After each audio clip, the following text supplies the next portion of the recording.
Buenas noches, amigos. Como siempre, los miércoles en la noche hablando sobre noticias de astronomía, ciencias y tecnología. Y hoy, bueno, tengo que informarles algo, ¿no? Que yo no sé si llega al final de la charla porque estoy enfermo. Estoy adivinen qué me tomé, un Tylenol, que es un tema que vamos a tener que tocar hoy, lamentablemente. Es un tema obligado que vamos a tener que tocar. Pero bueno, gracias a Tylenol me siento un poco mejor y puedo sentarme con ustedes acá a pasar este rato. Bueno, como siempre estoy comenzando últimamente, aquellos que quieran hacer donaciones, recuerden que PBS, Public Broadcasting System, la radio y la televisión pública, les han quitado el presupuesto, el Congreso les quitó el presupuesto, así que aquel que quiera hacer donaciones puede ir a su página y también hay una página que se llama publicmedia.co y allí pueden hacer donaciones y ayudar a ellos. Bueno, comenzamos con algo súper curioso que pudiera suceder porque, o sea, hasta ahora son pronósticos, no estamos seguros que eso ocurra, hay que esperar a ver cómo son las condiciones en el Atlántico. Hemos tenido una temporada ciclónica pobre. Bien, Alejandro, bienvenido desde Argentina. Buenas noches. Espero que les vaya bien con mi ley allá. Bueno, la, la cosa es que el Atlántico ha tenido una temporada ciclónica un poco rara, ¿no? Para no decir muerta, suave, relajada, cosa que nos conviene a todos, ¿no? Desde el punto de vista de los desastres naturales. Pero ahora tenemos dos ondas tropicales que se les llaman, y aquí tengo el nombre, 93L y 94L. ¿Bien? Entonces, yo acabo de publicar aquí precisamente en esta página que tengo eh, un, los modelos, ¿no? Con una reproducción de lo que puede pasar en forma de video.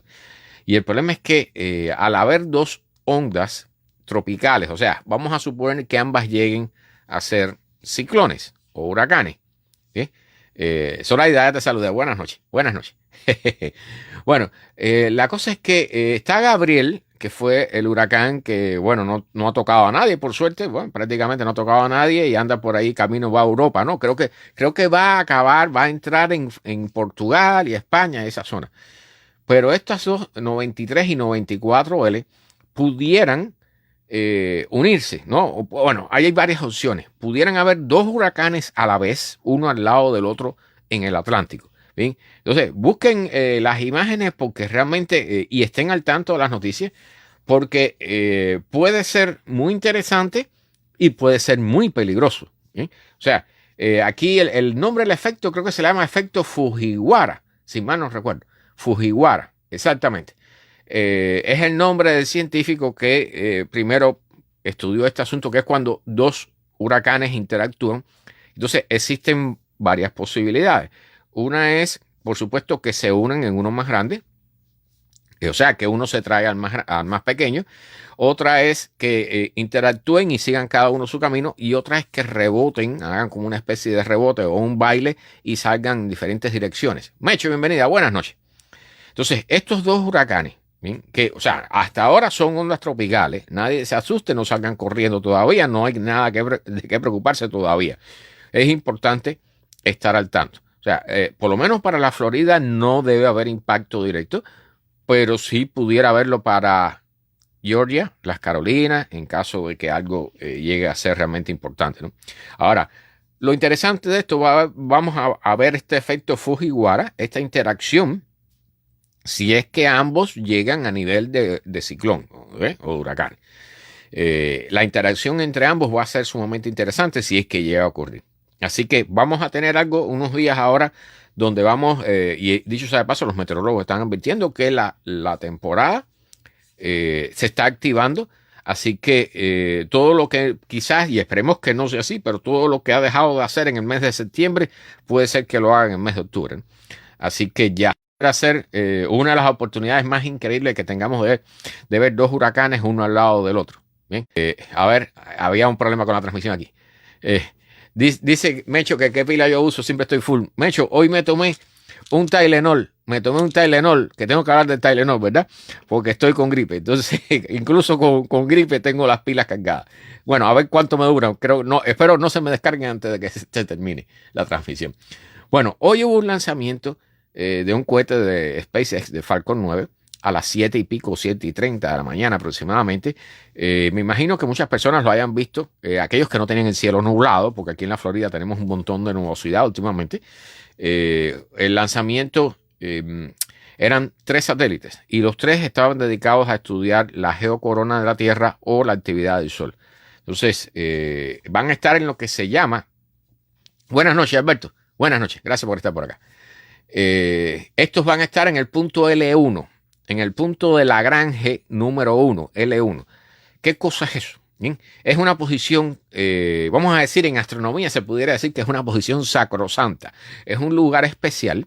¿Bien? O sea, existen varios puntos de Lagrange. Cada uno tiene un número. ¿Bien? El L1 al L5. Entonces, el L1 particularmente es sumamente importante porque es una posición donde lo que tú pongas allí, ya sea un asteroide o un satélite artificial de la Tierra, o sea, una sonda, se queda allí. Bien, el efecto de la gravitación va a estar entre la Tierra y el Sol, pero el efecto de la gravitación entre la Tierra y el Sol genera una zona que es relativamente estable para colocar allí un satélite que va a tener una posición privilegiada para observar al Sol o para observar la Tierra en la zona donde se ve como tierra llena, o sea, todo totalmente iluminada por el Sol. Entonces, ese punto L1, allí van a estar estos 3 satélites. Son 3 satélites que han puesto ahí. Entonces, uno es de la NOAA, el otro es de la NASA y el otro es de un grupo más privado. Pero realmente todos van a estudiar y parece que el lanzamiento ha sido exitoso. Van a demorar 100 días en llegar hasta allí. ¿Bien? Natalia, bienvenida. Buenas noches. Buenas noches. Así que vamos a tener nueva data, incluyendo uno de ellos para tratar de avisarnos a tiempo, ¿no?, de las posibles tormentas solares que puedan ocurrir de ahora en adelante. Pero bueno, van a estar 3 meses en el camino hasta allá, o sea, es un proceso un poquito complicado con respecto a la órbita, pero hasta ahora todo está saliendo bien. Bueno, hoy, o sea, ayer y hoy, ayer era 23, ¿verdad?, de septiembre de 2025. Hoy es 24 de septiembre de 2025. Radamés, bienvenido. Buenas noches desde Cuba. Bueno, se ha regado, yo lo voy a llamar así, como cubano le voy a llamar un chisme, en TikTok. La cosa empezó por YouTube, realmente, por YouTube. La cosa es que están muchas personas esperando que sea el día, y lo voy a decir en el mal inglés que tengo, de la rapture. Escrito, así mismo se escribe en inglés, ¿no? Le llaman la Rapture Talk, porque está relacionado con TikTok. Y la idea es que, bueno, va a bajar alguien del cielo a llevarse la gente, Dios y no sé cuánta gente más. Y entonces van a seleccionar un grupito, se lo van a llevar y el resto nos van a dejar aquí en la tierra pasando trabajo y sufriendo, ¿no? Entonces, hay personas, o sea, esto... Estuve buscando porque se ha diseminado tanto que hay personas que me han preguntado y yo se los digo, yo no soy una persona religiosa, yo no soy aficionado a la religión, pero este tipo de temas del final del mundo, recuerdan aquel famoso final del mundo cuando era el 22 de diciembre del 2012. Bien, Rubén, bienvenido, buenas noches. El 22 de diciembre del 2012 que se iba a acabar el mundo y aquello fue horrible. Hicieron una película, hubo libros, hubo gente que hizo un montón de billetes vendiendo libros y documentales y dando consultas por internet y todo eso. Y bueno, ya de eso hace ¿cuánto? 13 años casi que se acabó el mundo y aquí estamos todavía, ¿no? Bueno, esta es una historia similar. Entonces, aquí han metido a Jesucristo. Pues bueno, Radamés, esta es la historia que han metido a Jesucristo, que va a venir a buscar gente, un grupo de gente, y se los va a llevar con él. Entonces, le llaman, en inglés se escribe Rapture, con una P. ¿Sí? Entonces, TikTok se ha llenado de esos videos y nada, hay personas vendiendo sus automóviles, no creo que puedan vender sus casas porque las condiciones que está en el mercado no creo que les dé la posibilidad. Exactamente, Mecho. El 22 de diciembre de 2012 fue el supuesto final del almanaque maya, ¿sí? Que no funciona así. O sea, las personas no entienden. La mayoría de las personas no entienden. Y miren que hubo astrónomos y especialistas que explicaron 1.500 millones de veces las razones para que nadie tuviera que creerse lo que le estaban diciendo, ¿no? Pero la gente prefiere creerlo, ¿sí? Pero nada, en este caso, en aquel caso también deben haber hecho lo mismo, ¿no? Aquí personas vendiendo su automóvil, dejando su trabajo, abandonando su trabajo, pidiendo la baja, o sea, renunciando a su trabajo, esperando que los vengan a recoger para llevárselos. Y yo, miren que he visto historias de estas, porque los he tenido hasta de compañeros de trabajo. Algunos que dicen que solamente se van a quedar en la tierra, o sea, solamente se van a llevar a 7.000 personas y el resto se va a quedar en la tierra embarcado y todo ese tipo de historias. Y caballero, si hay 8.200 millones de personas, 8.200 millones de personas en el planeta Tierra, Alfonso, buenas noches, y se van a llevar solamente a 7.000. ¿Qué posibilidades hay de que tú estés dentro de ellos? Las posibilidades son ínfimas, ínfimas. Bien, divide 8.200 millones entre 7.000 y verás que le va a dar 0,00000. Por ahí verás, y todo el mundo piensa que se lo van a llevar a ellos, ¿no? Porque, bueno, todo el mundo es santo, ¿no?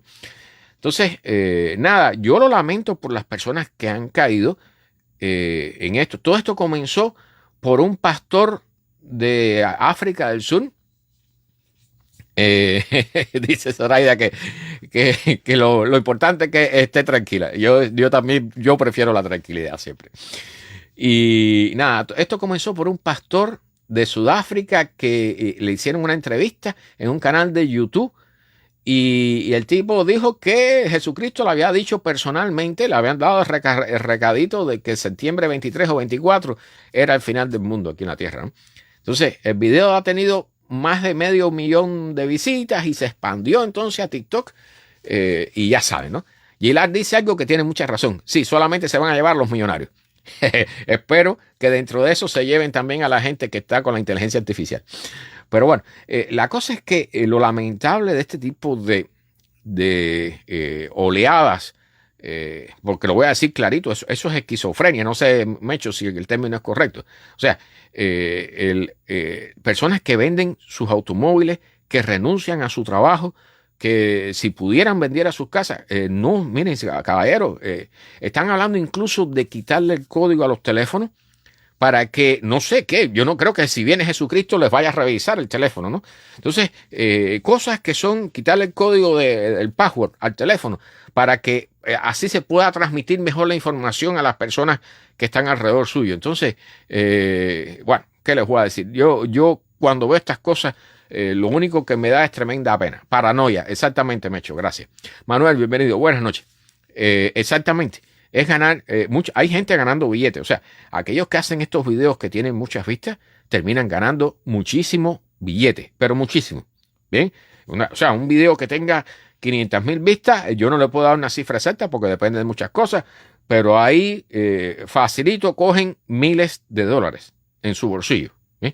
Entonces, las personas no se dan cuenta de eso. Yo a veces me envían, hubo un amigo, hay un tema de, no sé, una esfera que apareció, que supuestamente es extraterrestre, que esto, que lo otro, y le hicieron análisis de carbono, y ayer precisamente estaba conversando con un amigo que me estaba pidiendo que tocara el tema. Yo no voy a tocar el tema porque cualquier cosa extraterrestre, supuestamente, que el señor Jaime Maussan, el mexicano Jaime Maussan, toque, miren, eso pierde toda credibilidad, ¿no? Como los dos famosos muñequitos extraterrestres, eso que llevó y presentó no sé cuántos lados, ya está, y no ha pasado absolutamente nada. Entonces, él va saltando de un tema al otro, pero entre esos temas va haciendo un montón de billetes, ¿sí? Entonces, exactamente, Radamés, yo también, qué buenos tiempos aquellos. Pues bueno, exactamente, Gerard, es solo ignorancia. El problema es que hay una parte de nuestro cerebro que viene, y yo eso, miren que lo he pensado 500 veces, porque todos tenemos tendencia a creer en algo. Es parte de nuestra herencia cultural, pero también es parte de nuestra herencia evolutiva, ¿no? O sea, a veces el simple hecho, el pobre ser primitivo, aquel que veía una descarga eléctrica y bueno, pensaba que era enviada por alguien que estaba allá arriba, ¿no? Y bueno, y a veces no tenía dónde acudir para sentirse protegido y bueno, ya saben. Y yo puedo entender todo eso y bueno, cada cual puede creer en lo que quiera y se les respeta, ¿sí? Pero este tipo de oleadas paranoicas masivas, lo único que hace es perjudicar a muchísimas personas y lamentablemente a los que más perjudica son a los más creyentes. O sea, están los que hacen muchísimo billete y están, esto es una pirámide, es la misma historia del negocio piramidal. La persona que hace el video hace muchísimos billetes y por detrás hay un montón de personas que venden sus automóviles, renuncian a sus trabajos, se echan a perder su vida, se desgracian y no pasa nada. La vida sigue como si nada para los demás, ¿no? Bueno, exactamente, Radamés. Bueno. Voy a dejar ese tema, se los digo, lo tenía que tocar porque es que realmente está caliente, ¿no? Y se supone que incluso hay discusiones que como la Tierra tiene 24 usos horarios, pues están discutiendo si va a ser el día 24 a las 12 de la noche, hora de Israel, o hora de Occidente, de Nueva York, o de Moscú, o de España, entonces, o de la India. O sea, realmente no tiene sentido, ¿no? O sea, todo ese tipo de... llega a un nivel de, lo digo claro, es tontería. ¿Bien? O sea, realmente si va a venir alguien, y miren que yo soy muy materialista, ¿bien? A mí, yo no espero, y debiera ser así la humanidad, no esperen que nadie lo salve. ¿Bien? Lo importante es hacer cosas buenas, ser buenas personas nosotros, responder, ayudar a los demás. Ayer hubo una persona, se los digo así, y se me erizan los pelos, un señor que estaba yo saliendo del trabajo y se estaba pidiendo dinero allí en un semáforo. Y bueno, se paró al lado mío y me dio pena y le di $1, ¿no? Y el hombre me dijo, en inglés, ¿no? Pero me dijo, ¿sabes cuánto tiempo yo llevo aquí? Y tú eres el primero que me da algo. Y entonces lo único que se me ocurrió decirle, mire señor, yo lo siento, vaya, lo siento mucho. Y dice, no lo sientas, tú me estás ayudando. Pero realmente ya saben, ¿no? O sea, a veces la vida es sumamente dura. Bueno, vamos a entrar entonces con los temas. En Francia hubo lo que se llama un bólido, en inglés sería un fireball. O sea, un bólido es como esto que cae en las lluvias de estrellas. Esas lluvias de estrellas son piedrecitas muy pequeñas, granitos de arena o granitos de polvo que entran en la atmósfera y se queman, ¿sí? Pero cuando es muy brillante puede ser algo que sea del tamaño de un chícharo o más grande, ¿sí? Entonces, cuando es extremadamente brillante se le llama una bola de fuego, un fireball, ¿sí? O un bólido también. Y resulta que aquí están hablando de uno que entró sobre Francia en el año 2023, febrero 13 del 2023. ¿Sí? Entonces, se le puso el nombre, se detectó antes de que entrara en la Tierra, se descubrió, se le puso el nombre 2023 CX1. ¿Sí? ¿Cuál es el problema con este? Que normalmente, y las personas aquí se confunden un poco, ¿no? Porque a veces es chatarra, ven algo que está entrando y es chatarra espacial, son restos de un cohete o de un satélite, pero cuando es generalmente un pequeño asteroide o un pequeño meteorito, se ve que se despedaza bien o que explota ahí arriba y se hace varios pedazos y luego se apaga, ¿sí? Entonces, en este caso no pasó eso. O sea, logró penetrar en la atmósfera terrestre hasta 18 millas de altura y ahí se explotó, ¿bien? Se desbarató y explotó a 18 millas de altura. Entonces, ¿qué es lo que están diciendo estos astrónomos aquí? Y aquí me he hecho también, Radamé, hay varios comentarios aquí que no puedo verlos todos, a veces no me...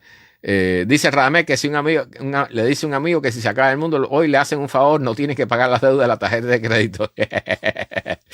Bueno, la cosa es que lo preocupante de este tema para los astrónomos es que normalmente cuando nosotros pensamos en asteroides, no tanto en meteoritos, pero sí, incluso en meteoritos a veces, son materiales que se desbaratan al entrar en la atmósfera terrestre. Ahora, si ellos han detectado bien, es muy posible que haya otros de este tipo de objetos que logra entrar a profundidad en la atmósfera terrestre y justo cuando está llegando a la superficie explota, ¿sí? O sea, si explota a 18 millas de altura, por ejemplo, lo que pasó en Rusia, aquel famoso cuasi asteroide, ¿no? Porque era relativamente bastante grande, era un meteorito bastante grande, que generó una explosión que creó 1.200 heridos por todos los vidrios que se rompieron, ¿verdad? Bueno, en este otro caso, lo que le preocupa a los científicos es la cantidad, la posibilidad de que eso se repita. Entonces, ellos han llegado a la conclusión de que normalmente nosotros pensamos cuando hay choques de objetos en el espacio, por ejemplo, 2 asteroides o 2 meteoritos que chocan, bien, generalmente se desbaratan, es lo que pensamos nosotros, ¿sí? pero dicen ellos que hay un porcentaje pequeño, pero hay cierta probabilidad de que cuando choquen, en realidad se hagan más fuertes, se hagan más duros, más densos, ¿bien? Más concentrados. Entonces, ese tipo de meteorito sería como este que entró, que le costaría mucho trabajo ser destruido por la atmósfera. Entonces, este tipo de meteorito, entonces sí sería un problema para nosotros protegernos contra él. O sea, este no es el tipo de meteorito o objeto que nosotros pudiéramos estar confiados esperando que cayera y que la atmósfera lo destruiría. Dicen ellos, dicen estos astrónomos, que para este caso, si supiéramos que es un objeto de ese tipo el que va a entrar, debiéramos incluso tener la posibilidad de evacuar toda una zona cercana a donde sería el posible impacto. O sea, porque bueno, si se rompió a 18 millas de altura, puede haberse roto más abajo, ¿verdad? Entonces existen posibilidades incluso de impacto, pero solamente la onda de choque ya de por sí puede generar efectos importantes, tal y como pasó en el caso del meteorito de Rusia. ¿Sí? Entonces, este asteroide 2023, porque bueno, está ahí en la categoría. Déjeme decirle, la diferencia entre meteorito y asteroide a veces está un poco borrosa, ¿no? Yo he visto números que dicen que el punto que los diferencia puede ser 1 metro más o menos, un tamaño de 1 metro. Ya más arriba sería un asteroide, más abajo sería un meteorito. Pero no he visto una definición exacta todavía, ¿no? Entonces, esto es preocupante y aquí es donde los científicos, fíjense que la energía liberada por este meteorito cuando entró a la Tierra y explotó a 18 kilómetros de altura, bien, fue de 0.029 kilotones, o sea, 29 toneladas de TNT. 29 toneladas de TNT. O sea, ya saben, eso es una explosión responsable, ¿no? Por supuesto, si hay un avión volando en la cercanía, porque esto a veces no es predecible. Puede entrar desde el Sol y no lo descubrimos a tiempo. Entonces, esto puede ser extremadamente peligroso. Por supuesto, es parte de la evolución en la vida en la Tierra o en cualquier parte del universo, ¿no? O sea, estamos aquí, mientras estamos vivos podemos estar contentos, pero la vida se puede ir en un momentico, ¿verdad? Pero si hay un avión cerca, o sucede cerca de una embarcación en alta mar, o sucede sobre una ciudad, pueden haber problemas serios. Entonces, imagínense, ellos dicen que el 98% de la masa, que eran 1.400 libras, 650 kilogramos, más de media tonelada de material, se perdieron, el 98% se perdió, se transformó en energía en cuestión de una fracción de segundo. Así que lo que están diciendo es que vamos a tener que reanalizar las posibilidades de un impacto mucho más serio de lo que hemos considerado hasta ahora. Mecho hace un comentario. Gracias, Mecho. Si pueden darle like, por favor, sí, y compartir. Muchas gracias a todos. Gracias, Mecho. Bueno, hemos hablado aquí en otras ocasiones, y discúlpenme si a veces voy a tener que tomar un poco de agua porque tengo dolor de garganta, pero hemos hablado aquí sobre los organoides. Y en este caso estamos hablando de los cerebroides, ¿no? Para llamarlo de alguna forma, porque no viste ese nombre en español, ¿no? Ni en inglés tampoco. O sea, son cerebros pequeños que se crean en el laboratorio a partir de células madre. Entonces, está la discusión que yo sé que tiene que venir en algún momento algo mucho más serio, una discusión mucho más seria sobre esto, sobre si estos cerebros, sobre si es ético mantener a estos mini cerebros. Entonces, hay todo tipo de estudios con estos cerebros, o sea, algunos para analizar las neuronas o inyectarle ciertos tipos de medicina. Cherry, buenas noches desde Miami. ¡Wow! Increíble. Bienvenido.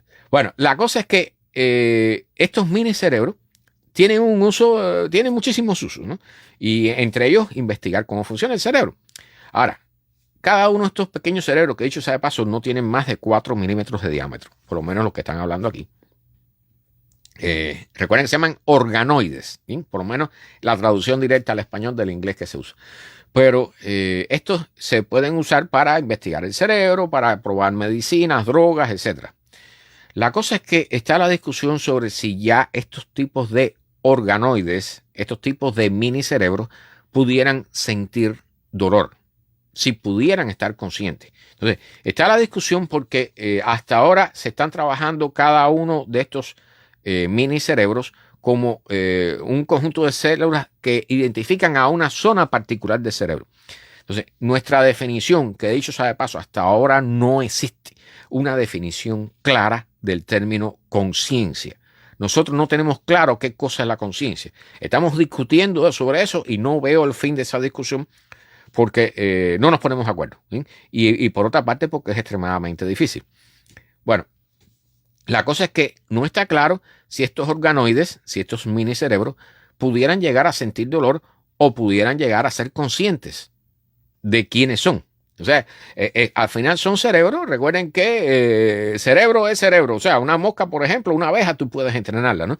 Y el cerebro es mínimo. Entonces, al final, y por supuesto, yo he escuchado cuando yo crié mariposa, nos decían siempre, bueno, los insectos sienten el dolor de una forma diferente, ¿no? Y yo he visto a los insectos hacer cosas increíbles, ¿no? Arrancarse una pata y cosas así, como si nada. Pero realmente está esa discusión sobre el nivel de ética que tienen estas investigaciones. Hasta ahora, se permite la creación de estos minicerebros, de estos organoides. Particularmente hay dos tipos, ¿no? Unos que son planos, de dos dimensiones, ¿no? Que los ponen en un plato de cultivo, pero hay otros que ya los crean en lo que llaman un bioreactor, o sea, que tienen tres dimensiones. ¿Bien? Ya son esferitas, de 4 milímetros, pero son esferitas. Y entonces allí sí hay una mayor interconexión de las células neuronales. Entonces está la dificultad, primero, de que como no tenemos una definición de qué cosa es la conciencia, pues no podemos definir si eso está consciente o no. ¿Sí? O sea, hasta ahora una de las definiciones más aceptadas es que la conciencia surge de la relación entre varias zonas del cerebro, ¿bien? De la interconexión, de la interacción entre diferentes zonas del cerebro. Y como estos organoides trabajan como una zona muy específica del cerebro, pues entonces dicen que ahí no debiera surgir eso. Ahora ya hay propuestas, ya hay artículos proponiendo unir varios de estos organoides para crear algo más parecido al cerebro. Recuerden que ya hace unos meses atrás salió un estudio donde planteaban que uno de estos organoides, unos minicerebros, le habían salido protoojos. Bien, le habían salido 2 ojitos que no llegaron a desarrollarse. Entonces, todo esto sirve de mucho para la medicina, para averiguar, hacer investigaciones sobre el cerebro, que es uno de los órganos más complicados y más misteriosos que tenemos nosotros, más difíciles de conocer. Pero realmente este tema, en cualquier momento, yo se los digo así, es muy probable que se detenga la investigación. Bien, por lo menos en la parte científica. En la parte militar habría que ver. Yo no dudo que los militares también estén trabajando con esto. Recuerden que hubo una computadora, que hubo una compañía, hay una compañía que hablamos de eso aquí, que está creando chips de computadora donde enganchan estos minicerebros y entonces el minicerebro interactúa con el chip y por ahí se hace un procesamiento y se obtienen datos, ¿no? Entonces, nada, este es un tema caliente. Y quizá, quién sabe, a lo mejor por esta discusión y estas preocupaciones, pues pueda salir por fin una definición más clara de lo que es la conciencia y podemos averiguar cómo es que funciona nuestra conciencia porque estamos perdidos con eso. Bien, esta otra noticia, a ver, me la salté, aquí está. Bueno, esta es un poco más tecnológica entre comillas, ¿no? Pero también para reflejar un poco los tiempos en que estamos viviendo. O sea, hay una cadena, como muchos deben conocer, aquí hay muchas cadenas de unas compañías de estas que le llaman cadenas de comida, que en algunos casos, bueno, esta que vamos a hablar es sobre pollo, bien, chicken, pollo de esta de comida rápida, ¿no? Y entonces esta se llama Nashville, que es de, bueno, una de las Carolinas, Nashville Hot Chicken. ¿Qué pasa con esta compañía? Que ha cerrado todos sus localizaciones, todas sus tiendas. ¿Bien? Tenían más de 300 tiendas en todos los Estados Unidos y más de 1000, lo que llaman aquí franquicias. ¿No? Bueno, la cosa es que esto es un negocio que empezó desde cero. O sea, personas una familia que tenía esta receta de Tennessee. Ok, Mecho, perfecto. Bueno, pues han cerrado todas. Y esto es un negocio que comenzó por una familia que comenzó a hacer pollito y por su cuenta comenzó a regarse la voz, empezó a vendérselo, o sea, a dárselo a su familia. Después ya comenzaron a venderlo en un parqueo, ¿sí? Y después, bueno, ya comenzaron una tiendecita y así fueron subiendo. Y al final el negocio cogió un valor de más de $1 billón, más de $1.000 millones. La cosa es que ese negocito fue comprado por una compañía por aquí, que es una compañía esta grande que compra negocios pequeños. Y algo, ¿por qué menciono esto? Craveworthy se llama, Brands. Craveworthy Brands. Bueno, mi pronunciación es horrible. Lo importante de esto es que fue comprada en el año 2024, el año pasado. Y ahora, a mediados del año 2025, están cerrando todas las localidades de esta cadena. Y esto, y miren, yo lo he visto suceder muchas veces. O sea, una compañía grande o alguien que trabaja en la bolsa compra una compañía y lo que hacen es destruirla, despiden a todos los trabajadores, pero hacen un montón de billetes. ¿Bien? Entonces, aquí esta compañía, el objetivo de esta compañía, además de vender pollo, ¿bien?, era darle trabajo, Nashville Hot Chicken, ¿bien?, era darle trabajo a personas que necesitaban. O sea, como esa persona que yo ayudé ayer con $1 en la calle, que no tenía trabajo, darle trabajo a personas que habían salido de la cárcel, personas que estaban desempleados o homeless, o sea, que no tenían casa y nada. Bueno, les duró poco la alegría, ¿no? Bueno, vamos con microbios. Y esta es una noticia sobre la posibilidad o tratar de averiguar cómo es que la vida funciona incluso en nuestro planeta en formas que ni siquiera nos imaginábamos. O sea, estos científicos que son de la Universidad de Tokio, son japoneses, ellos querían saber si existía vida dentro de rocas magmáticas.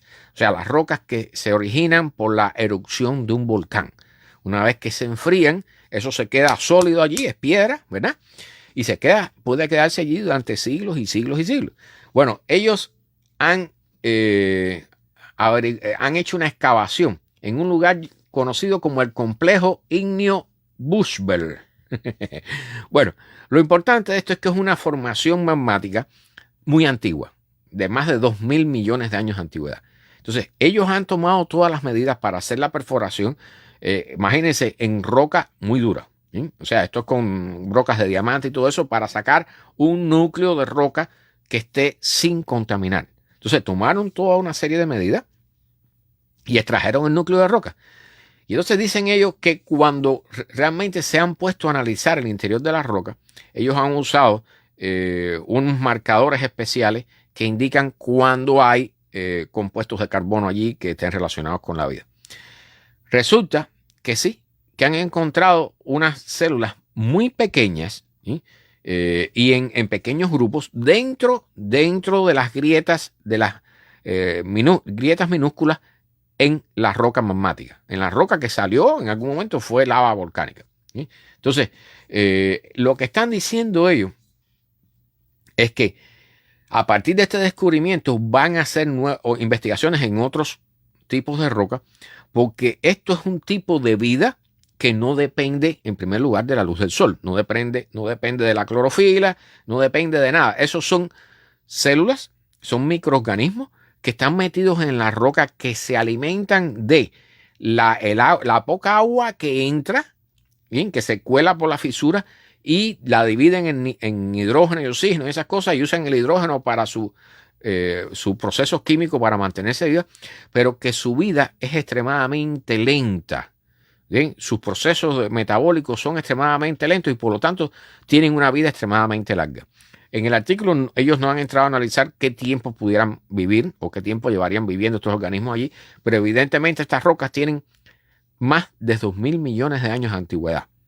¿Qué implicaciones tiene esto? Bueno, en primer lugar, para la Tierra, que puede ser que la vida esté en zonas tan profundas de la corteza terrestre que nosotros no nos imaginemos todavía, quizás 10, 15 kilómetros de profundidad.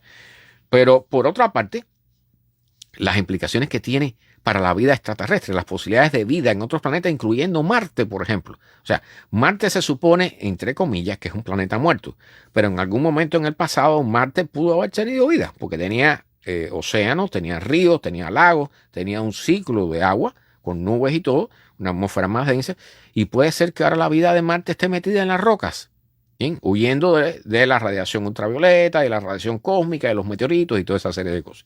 Entonces, esto es un nuevo escenario para las posibilidades de vida en otros planetas. Este es un descubrimiento súper interesante. Bueno, y por supuesto, vamos a hablar entonces del tema que estoy obligado a conversar. Yo le dije que había tomado un Tylenol, estas pastillitas que tengo en la mano, ¿verdad?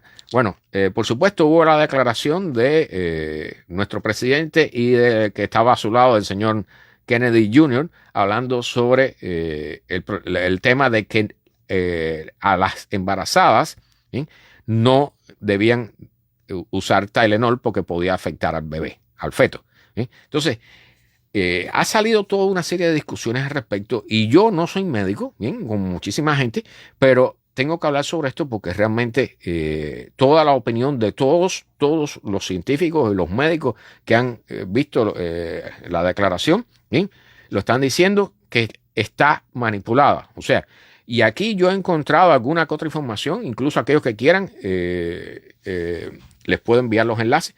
Particularmente, Mecho, creo que te va a interesar unos videos.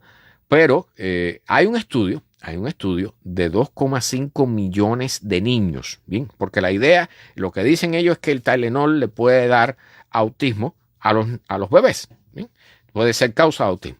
Entonces, hay una investigación de más de 2,5 millones de niños, ¿bien?, donde no se encontró una relación entre el acetaminofén y el autismo, ¿bien? O sea, no tienen que tener preocupación al respecto. Ahora, no hay nada, o sea, casi nada de lo que nosotros producimos como medicina que no tenga efectos colaterales.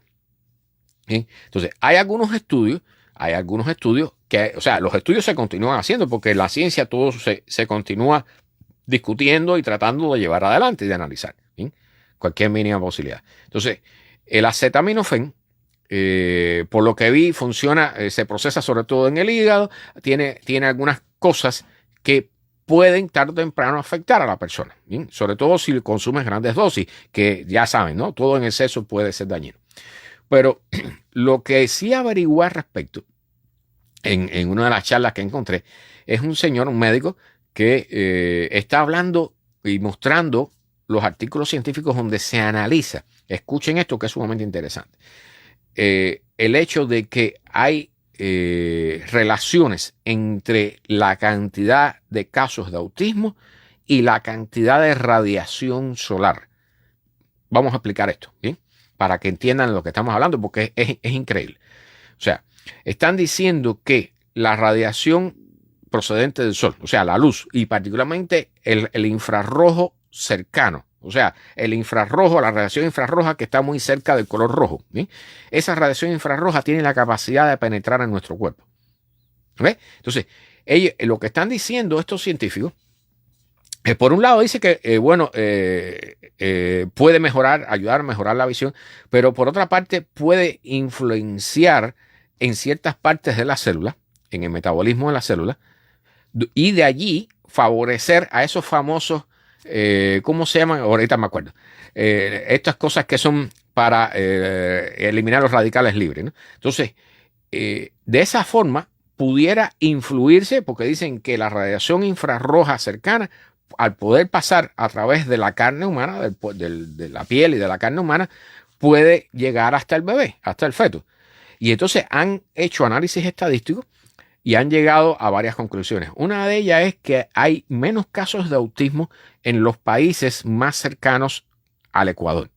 O sea, aquellas personas, particularmente estamos hablando aquí de las mujeres embarazadas, que están más expuestas al sol por el día, ¿bien?, que tienen más exposición al sol, tienen menos posibilidades que el niño sea autista. Y hay un caso sumamente interesante de niños de Somalia que los trajeron aquí a los Estados Unidos. Y entonces, cuando llegaron aquí, ya se están comenzando a detectar casos de autismo. 1 en cada 16 niños. ¿Bien?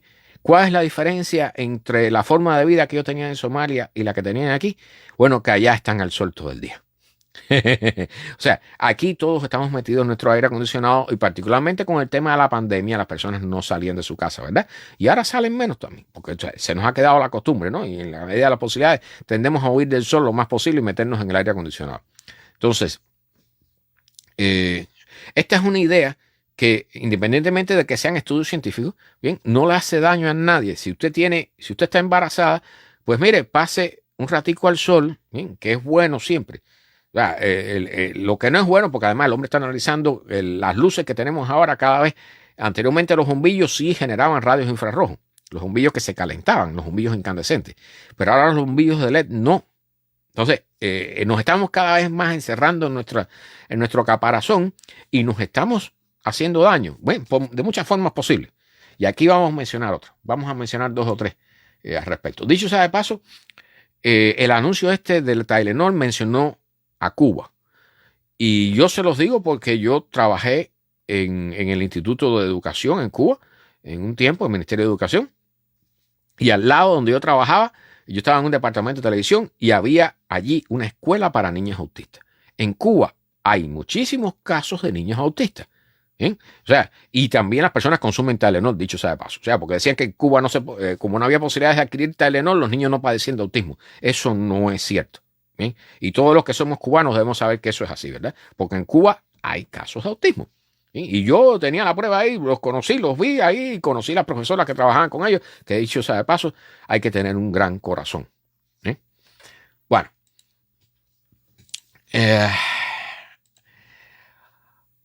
Vamos al tema que traigo muchas veces aquí, sobre ciertas enfermedades, como el Parkinson, por ejemplo, en este caso. ¿Sí? Y esto es una noticia que yo temía porque muchas personas padecemos de la enfermedad de las encías y todo ese tipo de cosas. Bueno, resulta que ya han relacionado, y esto no es el primer estudio que sale al respecto, las bacterias que tenemos en la boca y que terminan en el intestino porque están en todo nuestro sistema digestivo, ¿bien? Con el Parkinson. Entonces, lo que ellos están diciendo aquí, y dicho sea de paso, esto es un estudio realizado en Corea, de una universidad de Corea del Sur, por supuesto. ¿Bien? Dicen que han encontrado evidencia de que las bacterias orales, ¿bien? Una vez que colonizan el intestino, pueden afectar las neuronas en el cerebro y desarrollar o disparar el desarrollo de la enfermedad de Parkinson. Entonces, Zoraida, ahora te respondo ahí a ver si entiendo lo que me escribe. Bueno, la cosa es que han identificado un mecanismo en el cual lo que llaman metabolitos producidos por las bacterias que están en nuestra boca, orales, ¿bien?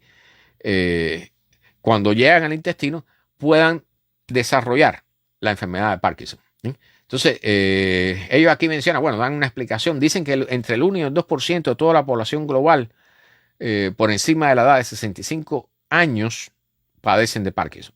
Y esperan que para el 2050 los números se dupliquen al menos, ¿no?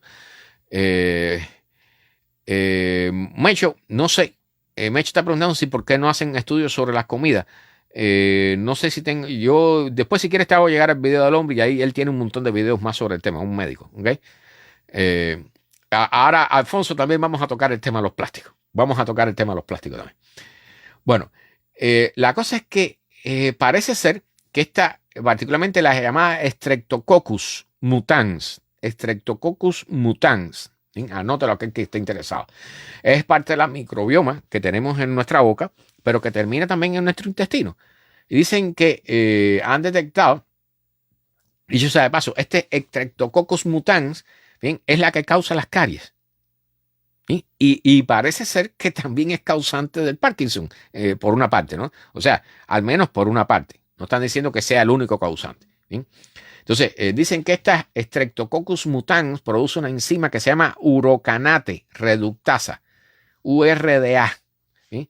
Que se metaboliza con otra que generan, que está presente en un nivel elevado en la sangre de los pacientes con Alzheimer. ¿Sí? Con Parkinson. Ya me salté a Alzheimer. Les traigo otra noticia sobre Alzheimer. Ya siempre las mezclo. Bueno, la cosa es que como resultado han inyectado a ratones este tipo de bacterias, ¿sí? Este tipo de microorganismos, los Streptococcus mutans, ¿sí? Y a estos ratones que le han inyectado estas cosas, pues han desarrollado los síntomas del Parkinson. O sea, pérdida de neuronas, neuroinflamación, problemas motores, estos temblores que causan en las extremidades, ¿bien? Entonces, dicen que experimentos posteriores demostraron que esos efectos dependen de la activación de una proteína señalizadora conocida como mTORC1, mTOR1. ¿Sí? Entonces, cuando trataron a ratones con un inhibidor de este complejo proteínico mTOR1, ¿sí? Redujeron la neuroinflamación, la pérdida de neuronas, redujeron la segregación de estas sustancias que se acumulan en el cerebro y redujeron también la disfunción motora. O sea, este es un posible camino para reducir los efectos, al menos a aliviar y quizás curar al Parkinson, a través de sustancias que están relacionadas con las bacterias que nos producen las caries. O sea, esto es una buena noticia, ¿no? Por supuesto, va a demorar tiempo en llegar a ningún lado. Esto está comenzando los estudios. Bueno, dinosaurio, un huevo de dinosaurio que descubrieron en China. Hay una zona donde han descubierto muchísimos huevos de dinosaurio en China. Este tiene 70 millones de años. Pero lo interesante de esto es que estuvo durante muchos años en un museo y en algún momento alguien que trabajaba en el museo se dio cuenta que dentro del huevo se veían huesitos. ¿Sí? Y como es un huevo fosilizado, todo está fosilizado. Bien, ¿qué es lo que sucede? Que normalmente cuando en todos los huevos que han investigado normalmente de dinosaurios, ¿bien? Cuando caen y entran en el proceso de fosilización, o los huesitos se rompen o el huevo es aplastado y se daña todo. Bien, entonces ellos pueden analizar algunas cosas, el contenido y eso, pero hasta ahora este es el primer huevo que han descubierto de dinosaurio que tiene al dinosaurio adentro, bien, que está totalmente conservado. Entonces han logrado identificar la cabeza, las extremidades, bien, y dicen que, analizando, dicho sea de paso, el huevo mide 6,6 pulgadas por 3 pulgadas y el dinosaurio que estaba adentro mide 9,3 pulgadas. ¿Sí? Entonces, el huevo es de un oviraptorosaurios. ¿Sí?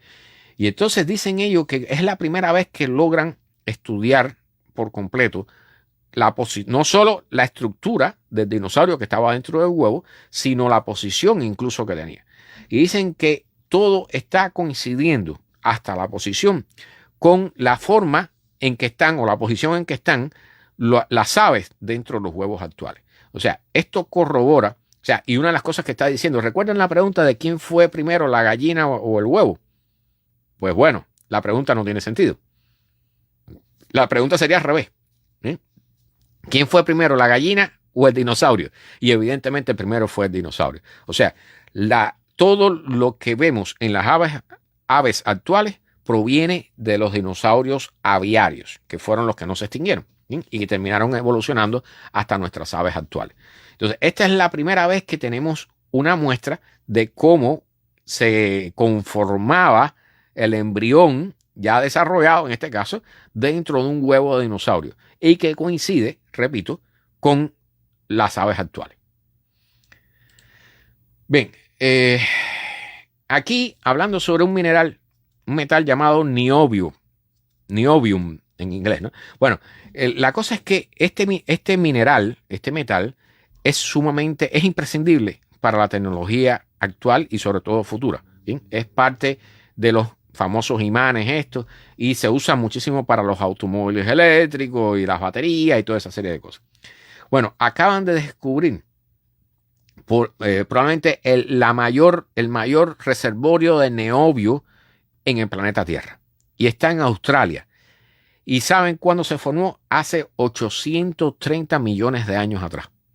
O sea, yo no sabía de esto, ¿no? Porque dicen que este se formó producto de la ruptura de un supercontinente que se llamaba Rodinia. Primera vez que yo oigo hablar sobre este supercontinente, Rodinia. ¿Bien? Se rompió en dos y entonces en ese punto subió el manto de la Tierra y ahí se creó esta acumulación de niobio. Pero la otra parte de esta noticia es que justo producto de la ruptura de este supercontinente, también una de las placas que quedó fue a chocar con lo que es actualmente parte de China. Y ahí se generó una cadena de montaña que tenía 400 millas de largo y que actualmente están extintos y bajo tierra. ¿Okay? Entonces, ahora se acaba de descubrir esto. Y estas son las dos noticias que tengo relacionadas con el supercontinente Rodinia, que yo no tenía la menor idea de que había existido. ¿Eh? Bien, la NASA. Están hablando sobre el asteroide 2024 YR4.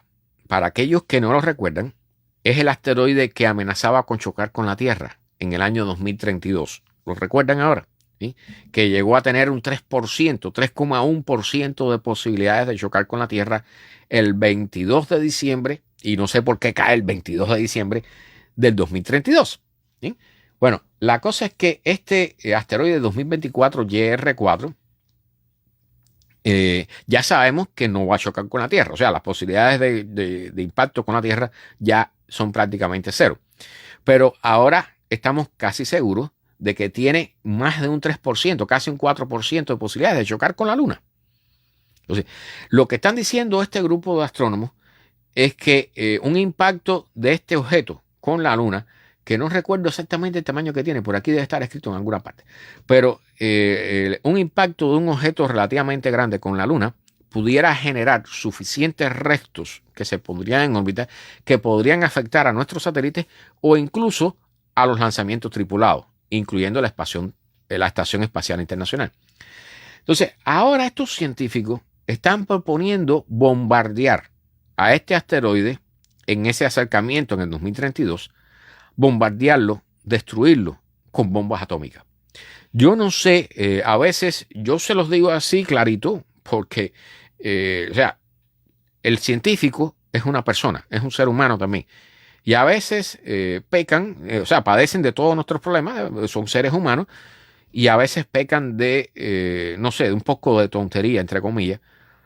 Hasta ahora está prohibido lanzar armas nucleares al espacio por el Tratado del Espacio que se firmó en 1969, si mal no recuerdo.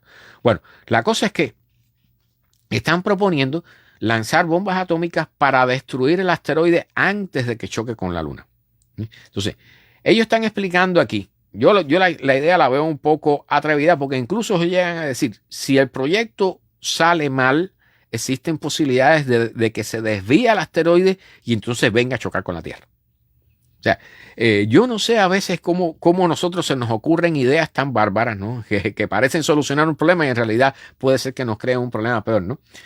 Pero bueno, lo importante de esto es que al menos se está teniendo en cuenta la posibilidad de crear un proyecto de destrucción de un asteroide que pudiera, sí, alguno, no este, pero alguno que sí pudiera estar en camino de colisión con la Tierra, ¿no?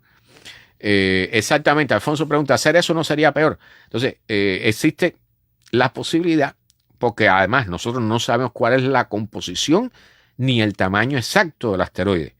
Entonces, obviamente, allí hay muchas preguntas todavía por responder. Si mal no recuerdo, este asteroide va a pasar cerca en el 2028, entonces podemos tener oportunidad de volver a estudiarlo, de mejorar nuestros conocimientos, pero aún así, y hay suficiente tiempo, según los científicos, para preparar una misión de intersección. Aún así, yo no veo, no veo un objetivo bien claro. Primero, en colocar armas nucleares en órbita. Eso sería sin precedentes y sería un paso extraordinariamente peligroso, particularmente en los momentos actuales de la humanidad, ¿no? O sea, romper con ese tabú, una vez que tú ya coloques un arma nuclear en el espacio, ya de ahí para allá las naciones que tienen armas nucleares pueden hacerlo perfectamente porque ya se rompió ese límite, ¿no? Así que este asteroide tiene 300 pies. O sea, es relativamente, no es exageradamente grande, pero es lo suficientemente grande como para crear problemas. Papo, bienvenido desde Puerto Rico. Así que ya saben, estamos pensando en bombardear con bombas atómicas, valga la redundancia, el asteroide 2024 YR4. Yo espero que eso no se dé. Bien, o sea, es un experimento muy interesante para algunos, pero yo no le veo utilidad práctica. Bien, una curiosidad. ¿Saben cuál es el número más misterioso en el universo? A ver, piensen. Yo sé que algunos van a decir el número 3, otros van a decir el que todo el mundo menciona, generalmente que es el número 7, ¿verdad? Porque nosotros tenemos una fijación con el número 7 por una causa o por otra. Pero realmente en ciencia, particularmente en física, hay un número que es súper misterioso, que no sabemos por qué está relacionado con un montón de cosas en la naturaleza y que sale, imagínense que la primera vez que obtuvieron ese número, sale de una fórmula que es algo así como esto que les voy a decir.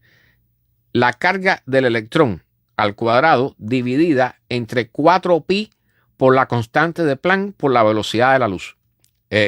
Soraya dice el número 33 y por ahí hay quien dice el número 34, que también. Bueno, la cosa es que este número es 1 partido 137. O sea, 0,00723, no sé cuánto era, y por ahí para allá es un número infinito. ¿Sí? Este número, 1 entre 137, aparece en un montón, es una constante, se le llama en sí se le llama la constante de estructura fina. ¿Sí? Entonces, hay un montón de cosas que están relacionadas con eso y lo que sí sabemos es que parece que está relacionado con la parte electromagnética. Recuerden que hay 4, Alfonso pone un número aquí de 4 dígitos, hay 4 fuerzas fundamentales en la naturaleza, ¿verdad? La gravitación, la fuerza nuclear débil, la fuerza nuclear fuerte y la electromagnética. Y parece ser que esta constante de estructura fina tiene que ver con la fuerza electromagnética. Parece ser. ¿Sí? Pero este número 1 entre 137 nos está diciendo algo sobre el universo que nosotros no podemos entender todavía. No estamos claros qué significa, pero el número aparece en un montón de cosas. Para aquellos que quieran saber más, ¿bien? Y que pueden buscar en internet, y yo les aconsejo para aquellos que pueden entender el inglés, bueno, hay un canal que se llama PBS, o sea, Public Broadcasting System, PBS Space Time, bien, espacio-tiempo. Y allí hay un capítulo que se llama ¿Por qué 1 entre 137 es uno de los grandes problemas sin resolver en la física? ¿Sí? Es un gran misterio. No sabemos por qué ese número aparece en tantos lados. Bien, John Deere, el fabricante de tractores de aquí de los Estados Unidos, uno de los fabricantes, probablemente sea el más grande, pienso yo. No sé si estoy claro sobre eso. Bueno, John Deere acaba de presentar unos robots que le llaman un cambio radical a la hora de cultivar en la agricultura. Son unos robots que parecen, ¿qué les voy a decir? Un tanque, como decíamos en Cuba, una pipa de agua, ¿no? O sea, es un tanque grande que va a contener un líquido que puede ser un herbicida, por ejemplo, ¿eh? Y tiene 4 ruedas, tiene un sistema de batería que le dura 12 horas y trabajan totalmente autónomos. Entonces, este sistema se llama GUSS, o sea, G de gato, USS. Me imagino que deben costar unos cuantos miles de dólares estos tractorcitos. Todavía están saliendo números ahí, Mecho. Bueno, Mecho dice el número 3 y Alfonso dice el 6174. Pues no, es el 1 entre 137. Es difícil de adivinar. Contiene el 7, eso sí. Bueno, disculpen. La cosa es que esta tecnología GUSS, dice este fabricante de tractores norteamericano, que han instalado un sistema que se llama, y a ver cómo hago la traducción a esto al español, sistema inteligente aplicado a la detección de malas hierbas. O sea, recuerden que, por ejemplo, en Cuba sacar la mala hierba era a mano, ¿no? Había que agacharse, había que doblar el lomo y estar sacando hierbitas. Bueno, este es un sistema que puede distinguir entre las cantidades de clorofila que tiene la mala hierba con los cultivos. Entonces, a la mala hierba le echa un chorrito de herbicida. ¿Sí? Un sistema totalmente automático. Dicen ellos que puede trabajar con la carga, con batería, con la carga que tiene, puede trabajar durante 12 horas. Por supuesto, no tiene ruido, no genera humo, no genera gases de efecto invernadero, no genera contaminación, incluso no genera ruido tampoco.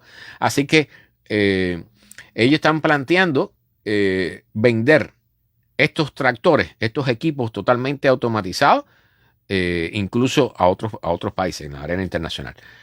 ¿Cuál es el único problema con esto? No sé si recuerdan en el año pasado cuando hubo las tormentas solares grandes que hubo las auroras boreales esas que se veían en el cielo y toda esa historia. Bueno, cuando hay tormentas solares se afecta el GPS. ¿Bien? Y todos estos tractores dependen del GPS. ¿Saben qué pasa cuando hay tormentas solares o cuando hay una actividad magnética importante? Geomagnética. Se paran estos tractores porque no pueden ubicar correctamente su posición. ¿Mm? Por supuesto, también está lo que llaman el spoofing y todos esos sistemas que son para bloquear el GPS, pues también puede suceder, ¿no?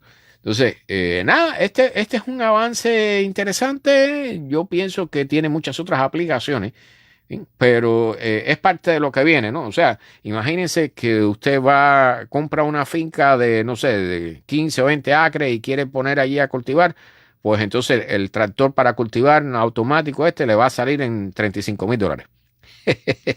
Bueno, aquí va Alfonso. Científicos llaman para una acción urgente para reducir la exposición del plástico a los niños. O viceversa, ¿no? La exposición de los niños al plástico. Bueno, dicen que particularmente en el caso de los niños, la exposición de los niños a los químicos usados en el plástico, ¿sí?, presenta serios problemas, serios riesgos de salud que se estiran, que se van incluso hasta la adultez. O sea, ya cuando se hacen adultos, ¿sí? Dicen que la principal conclusión de un estudio, de cientos de los últimos estudios que se han realizado sobre el tema. Entonces, ¿qué han hecho estos autores? Han analizado muchísimos estudios de este tipo y están aquí mencionando cuáles son los químicos más directamente relacionados con los plásticos. Los famosos talatos, que se usan para hacer los plásticos más flexibles, los bifenoles, que le dan rigidez al plástico, por ejemplo, para las computadoras. Bien, los perfluoroalcaliles, PFAS, que son los famosos PFAS, que también le adicionan resistencia al calor y para repeler el agua, que son, por ejemplo, los que se usan en los sartenes que no se les pega el huevo cuando lo fríe.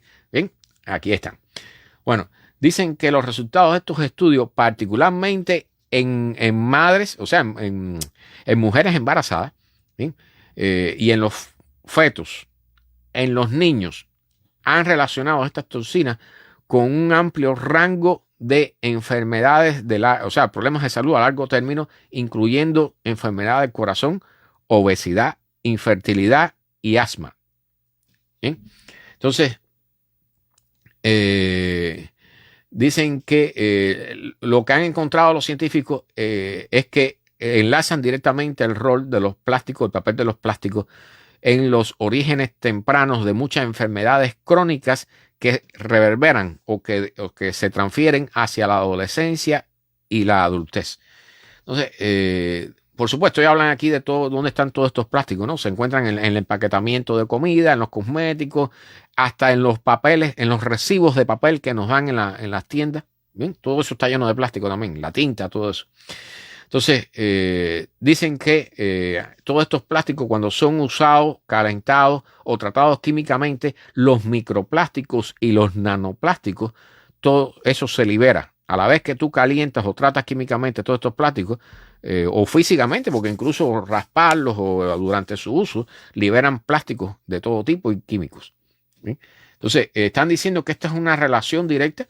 Y están aconsejando, sobre todo a los que tengan mujeres embarazadas en su casa, ¿sí?, a tratar de reducir los plásticos que tengan alrededor. Y por cierto, a los niños, ¿no? Porque, o sea, una digamos a decir, de los pasillos más amplios que tiene Walmart o tiendas grandes son los pasillos de los juguetes para niños, que están llenos ¿de qué? De plástico. Todo es plástico. Todo, absolutamente. Ahí no se ve nada de madera.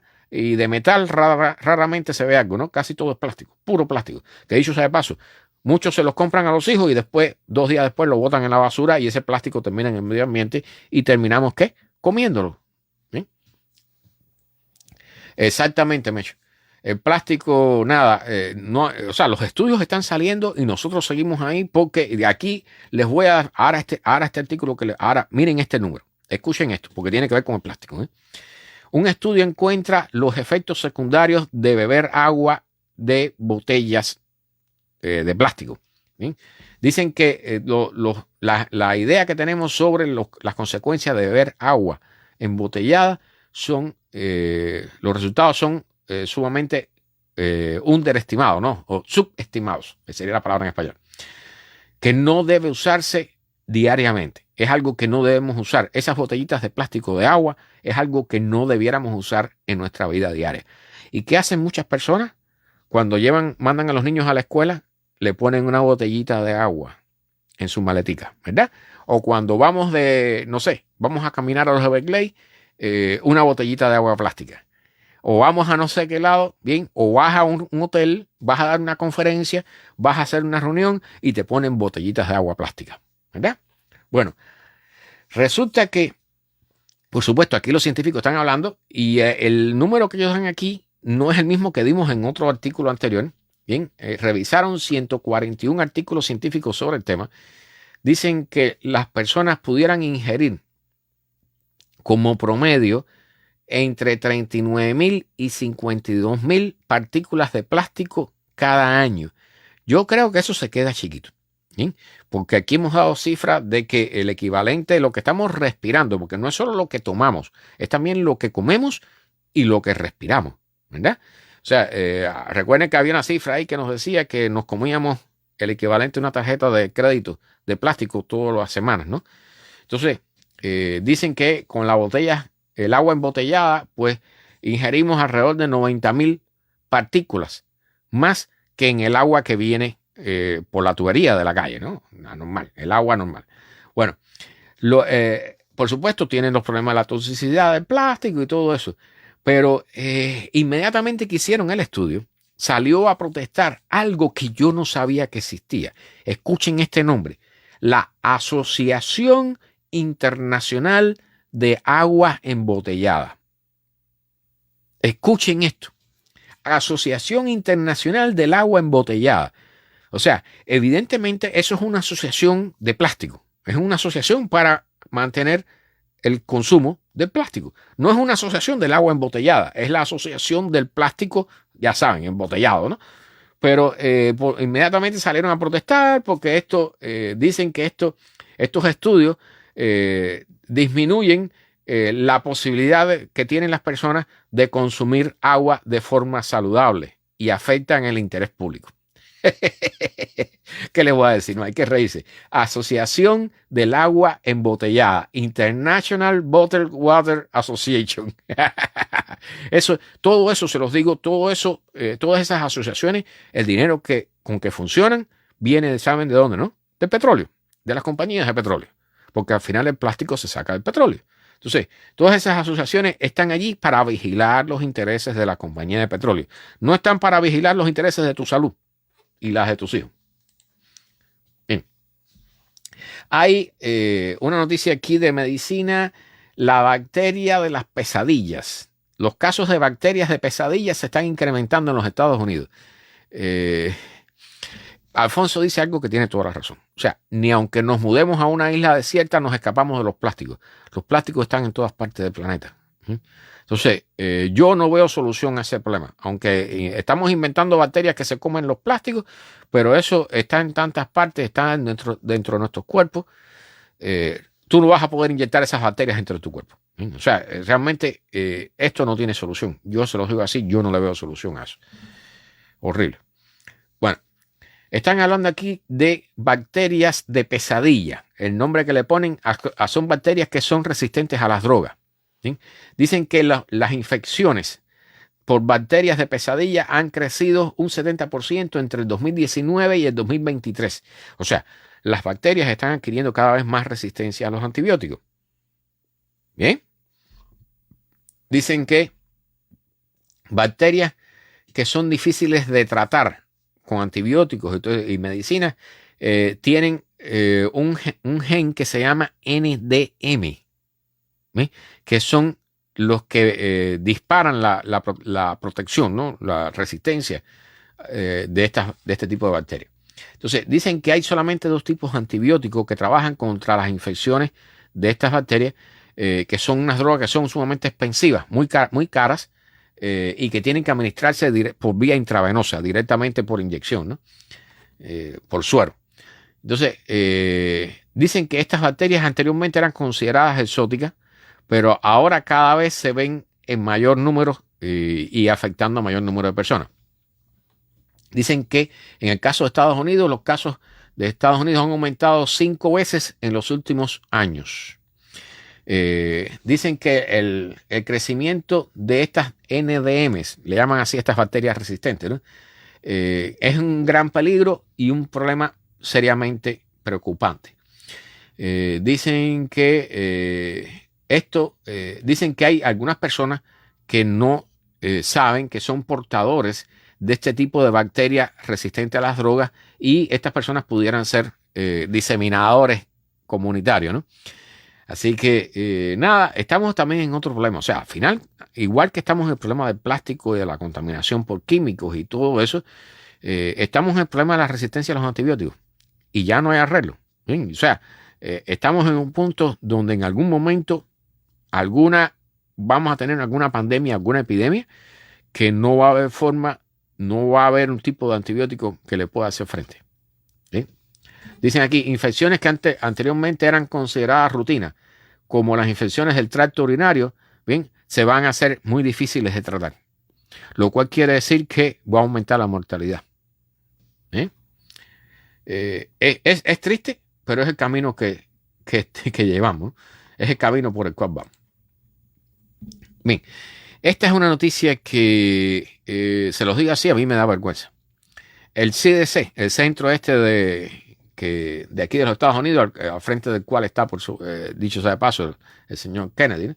Bueno, la cosa es que este es el Centro de Enfermedades y de Control y Prevención de Enfermedades. Les quitó a las personas deshabilitadas, las personas con limitaciones físicas, bien, les desautorizó, les quitó la posibilidad de trabajar por teletrabajo, o sea, por computadora. O sea, recuerden que ahora la tendencia es a tratar de obligar a todo el mundo, porque cuando la pandemia se hizo Zoom y todas estas cosas, las reuniones vía computadora, porque no podíamos salir de nuestras casas. Bueno, ahora la idea es obligar a las personas a ir al trabajo nuevamente. Pues ahora resulta que el CDC sacó esta, ¿cómo llamarle? ¿Bien? No sé, porque al final se ha determinado, tuvieron que retirarla. ¿Bien? O sea, esta cuasi ley de que incluso las personas deshabilitadas no tenían derecho a usar el teletrabajo, a trabajar por teletrabajo. O sea, una persona que esté en silla de ruedas o que no tiene capacidad para trabajar, entonces. ¿Sí? Bueno, determinaron que era ilegal, tuvieron que echar para atrás la medida. Tuvieron que retirarla. O sea, ¿cómo es que un organismo oficial de los Estados Unidos establece una medida que al final es ilegal y tienen que quitarla? ¿Ven? O sea, cosas muy interesantes que están pasando, ¿no? Para aquel que quiera la noticia, le puedo enviar el enlace. Bueno, una medicina muy común puede detener el retorno del cáncer colorectal. ¿Sí? O sea, aquí estamos hablando ya de personas que han pasado por el tratamiento, que han padecido el cáncer colorectal, el cáncer de colon, ¿sí? Y aquí están hablando de la posibilidad de prevenir que les vuelva a resurgir. Entonces, esto no es para todos los que han padecido ese cáncer, ¿sí? Sino es para un tipo específico de mutaciones genéticas en el cáncer, ¿sí? Que padecen. Entonces, dicen que este estudio tuvo 626 personas con etapas del cáncer de colon de 1 a 3. ¿Sí? Y entonces, ellos se interesaron específicamente en un tipo de mutación genética del cáncer que los trataba, que tenían. Entonces, estos llaman aquí unas mutaciones que le llaman PIK3. ¿Sí? PIK3. ¿Sí? Que pueden ser tratadas con aspirina. O sea, ¿quién se iba a imaginar esto, no? Que la aspirina es increíble, ¿no? O sea, tiene algunos problemas, tiene algunas contraindicaciones, ¿no? Los sangramientos y esas cosas. Pero resulta que para las personas que han sido tratadas por cáncer de colon, hay una parte de la población que puede ser tratada con aspirina para evitar que les retorne el cáncer, que les vuelva a salir. ¿Sí? Entonces dicen que las personas que fueron tratadas con aspirina tenían diariamente esas aspirinas pequeñitas que son de 80 miligramos, si mal no recuerdo. ¿Bien? Esas aspirinas que mandan también para tratar el corazón, los posibles ataques de corazón, para prevenir los ataques del corazón y todo eso. Pues bueno, dicen que las personas que trataron con aspirina diariamente tenían un 55% menos de posibilidades de que les retornara el cáncer de colon. ¿bien? A lo largo de 3 años. Bien, no es un tratamiento a corto plazo. O sea, no es un estudio a corto plazo. Entonces, para aquellos que estuvieron en el grupo de la aspirina, porque había un grupo de control que tenía placebo y que no sufrían, no tuvieron los beneficios, tenían solamente un 7%, casi un 8% de que les regresara el cáncer. ¿Bien? Para las personas que no tomaron la aspirina, para el grupo que no tomó la aspirina, los chances eran de un 14 a un 16, 17%, o sea, más del doble. Así que ya lo saben, ¿no? O sea, por supuesto, Radamés toqué el tema, pero bueno, después al final lo puedo retomar.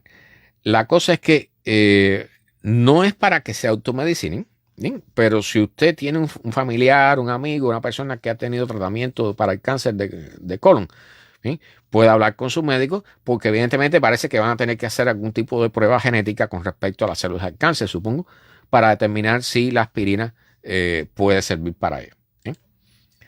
Bueno, detectan una partícula sumamente energética en el fondo del Mediterráneo. Bien, y no es que sea casualidad, o sea, en el fondo del Mediterráneo, particularmente en las costas de Francia, han colocado unos sensores especiales para censar neutrinos, esas partículas que casi no interactúan con la materia y que son uno de los mayores misterios de nuestro universo, ¿no? Bueno, la cosa es que han detectado probablemente el neutrino más energético que hayamos detectado hasta la fecha. ¿Sí? O sea, el más energético que conocíamos anteriormente era de 6 peta electron volts. 6 peta electron, 6 PeV, 6 peta electron voltios. ¿Sí? Entonces, dicen que este venía en dirección horizontal, o sea, como el neutrino le importa 3 pepinos que esté la Tierra o no, porque la atraviesa como si nada, venía en dirección horizontal, ¿sí? Y ellos pudieron determinar aproximadamente la zona del cielo de donde provenía. ¿Sí? Pero es un hecho sumamente importante porque dicen que es tan energético, este evento, que esto abre un nuevo espectro de estudios, una nueva parte de estudios de la física energética, ultra energética.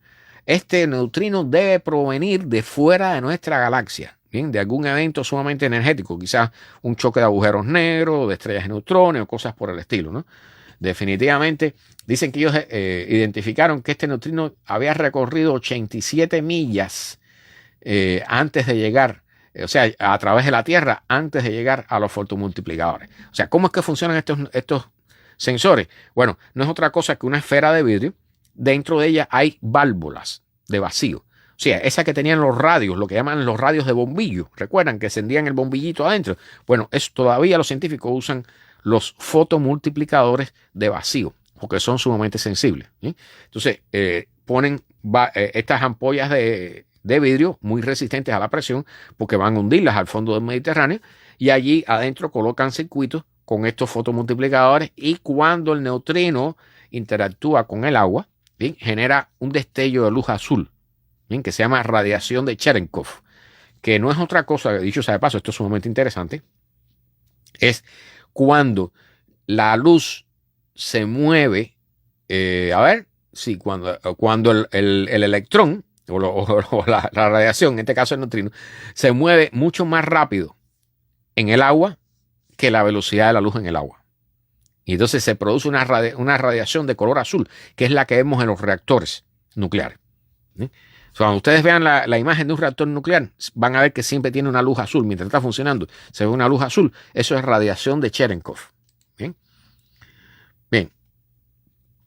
Una palabra, dicen aquí, aprender una palabra que puede prevenir 1/3 de los casos de Alzheimer. Y por eso les hablé de Alzheimer. Estábamos hablando anteriormente y salté para el Alzheimer. De Parkinson al Alzheimer. Pero bueno, aquí está.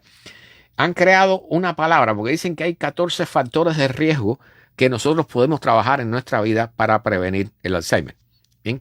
Primero, el daño cerebral. Bien, o sea, impactos a nuestra cabeza, ¿no? Que afecten al cerebro.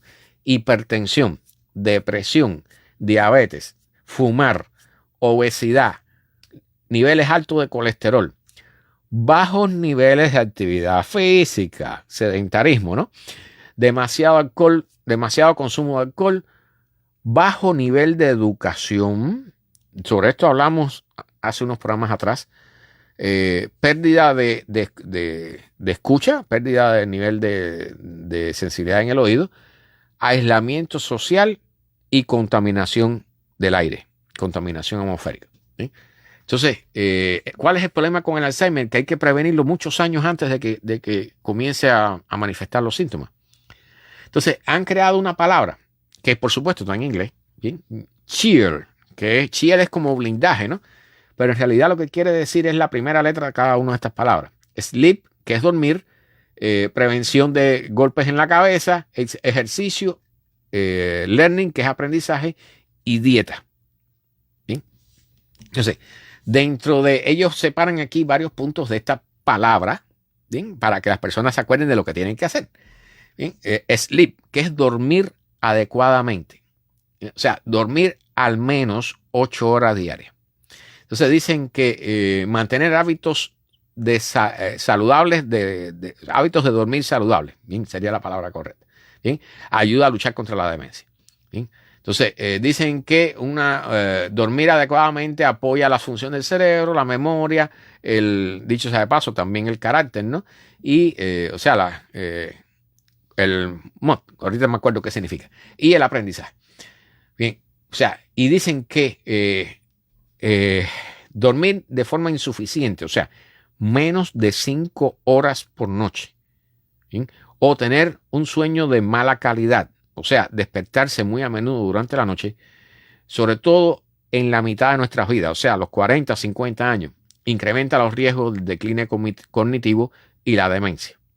¿Bien? Entonces, ¿cómo le llaman esto? A ver cómo puedo traducirlo. El mal dormir crónico. Ánimo. Gracias, Mecho. Es ánimo. ¿Bien? Dice que dormir bien ayuda al ánimo, mejorar el ánimo. Bueno, el dormir mal de noche, de forma crónica, o sea, los problemas de sueño crónicos llevan a una acumulación de estas proteínas beta amiloides, ¿bien? Que siempre se mencionan, que es uno de los marcadores del Alzheimer. ¿Bien? Entonces, dicen que también el mal dormir aumenta las probabilidades de la obesidad, de presión alta y de depresión. Así que todos son beneficios, ¿no? Yo sé que es un poco difícil. Se los digo así porque, bueno, a veces yo mismo que siempre estoy buscando noticias, yo ahora termino el programa a las 10 y me siento ahí, me acuesto en la cama y tengo el televisor mirando a ver y veo unos cuantos videos de YouTube o una conferencia o algo, ¿no? Tratando de aprender algo más. Problemas de insomnio, exactamente, Alfonso. Todo eso aumenta las posibilidades de Alzheimer. ¿Bien? Daño cerebral por impactos en nuestra cabeza. Bien, ya saben, usar casco. El apnea. Sí, también problemas de la respiración por la noche son terribles. Es terrible y influye sobre todo en eso también. Bien, dicen que una de las causas, escuchen esto, una de las causas de daño cerebral por impacto, ¿saben de dónde viene? Y es una que dicen que generalmente no se tiene en cuenta en los estudios. Cuando tienes una pareja que es violenta. ¿Sí? Entonces, esto yo sé que afecta fundamentalmente a las mujeres, ¿sí? Aunque de vez en cuando aparece algún hombre por ahí con un sartenazo en la cabeza, pero generalmente afecta a las mujeres. Entonces, estos traumas cerebrales productos de impacto se van acumulando a lo largo del tiempo. Ejercicio, hacer ejercicio. Nada, no hay que decir más nada. Hacer ejercicio. Bien, cosa que nos cuesta trabajo a todos, sobre todo con nuestra vida muy sedentaria. Pero nada, yo dejé de hacerlo con la operación que me hice de la hernia, pero ya tengo que comenzar porque realmente se nota, ¿no? En cuanto uno empieza a hacer ejercicio, te cambia la vida. ¿Bien? Tú comienzas a ver las cosas de un modo más positivo, te sientes mejor, puedes hacer cosas que no podías hacer, no puedes doblarte ahora. Bueno, cuando haces ejercicio ya te puedes doblar, te puedes agachar, puedes correr si tienes que correr. ¿Bien? Y el ejercicio ayuda a prevenir la obesidad, la presión alta, el colesterol alto, la depresión, etcétera, etcétera, etcétera. ¿Sí? El aprendizaje. Estar aprendiendo algo siempre tiene dos ventajas. Bien, y aquí voy a enlazar con una noticia que di hace un tiempo. Ya. El aprendizaje, ya sea a través de una escuela, o después de ella, ¿bien? Es de las dos formas. ¿Bien? Dicen que es uno de los factores que más protege contra la demencia, mantener el cerebro activo. Pero además, cuando tú estás aprendiendo, el tiempo se va más lento. Sientes que tu vida rinde más, ¿verdad? Bien, cuando tú estás haciendo una tarea repetitiva, se te va el tiempo. Pero cuando tú estás haciendo algo, que estás aprendiendo, que estás viendo algo nuevo constantemente, te rinde más el tiempo, te dura más tu vida. ¿Bien? Entonces, tiene muchas ventajas. Y la dieta, bueno, ya saben, la dieta mediterránea es lo que recomiendan, ¿no? Muchas frutas, vegetales, granos enteros, semillas y peces, pescado. Yo no soy muy fanático del pescado. Bien. Y restringir las comidas procesadas, ya saben, los perros calientes, las hamburguesas, la carne roja y las cosas dulces. Los cubanos tenemos problemas serios con eso.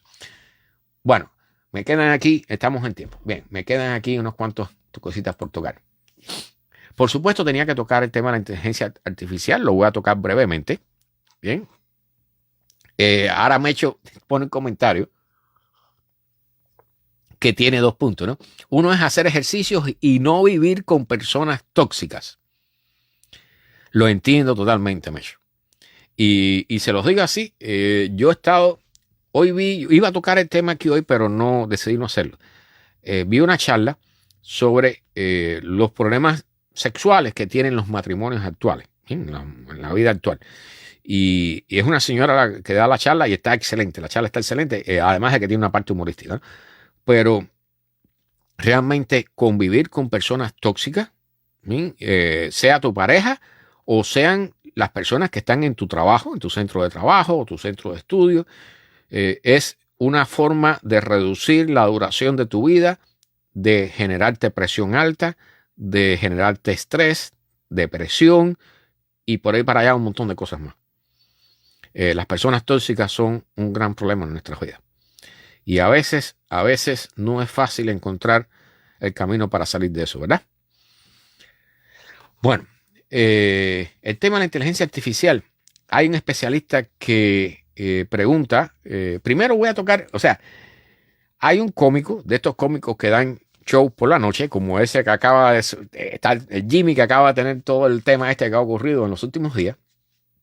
Bueno, hay uno de ellos que habla sobre la inteligencia artificial. Y entonces pone el ejemplo de cómo los billonarios, esa gente que tiene mucho dinero, nos vende la inteligencia artificial como algo que nos va a resolver todos los problemas, incluyendo el calentamiento global, ¿verdad? O hacer los inventos que necesitamos para hacer nuestra vida mucho más fácil. ¿Bien? Van a resolver todos los problemas. Sin embargo, cuando te muestran lo que está haciendo la inteligencia artificial, bueno, ¿qué? Avisarte que ya está lista una empanada en el horno, por ejemplo.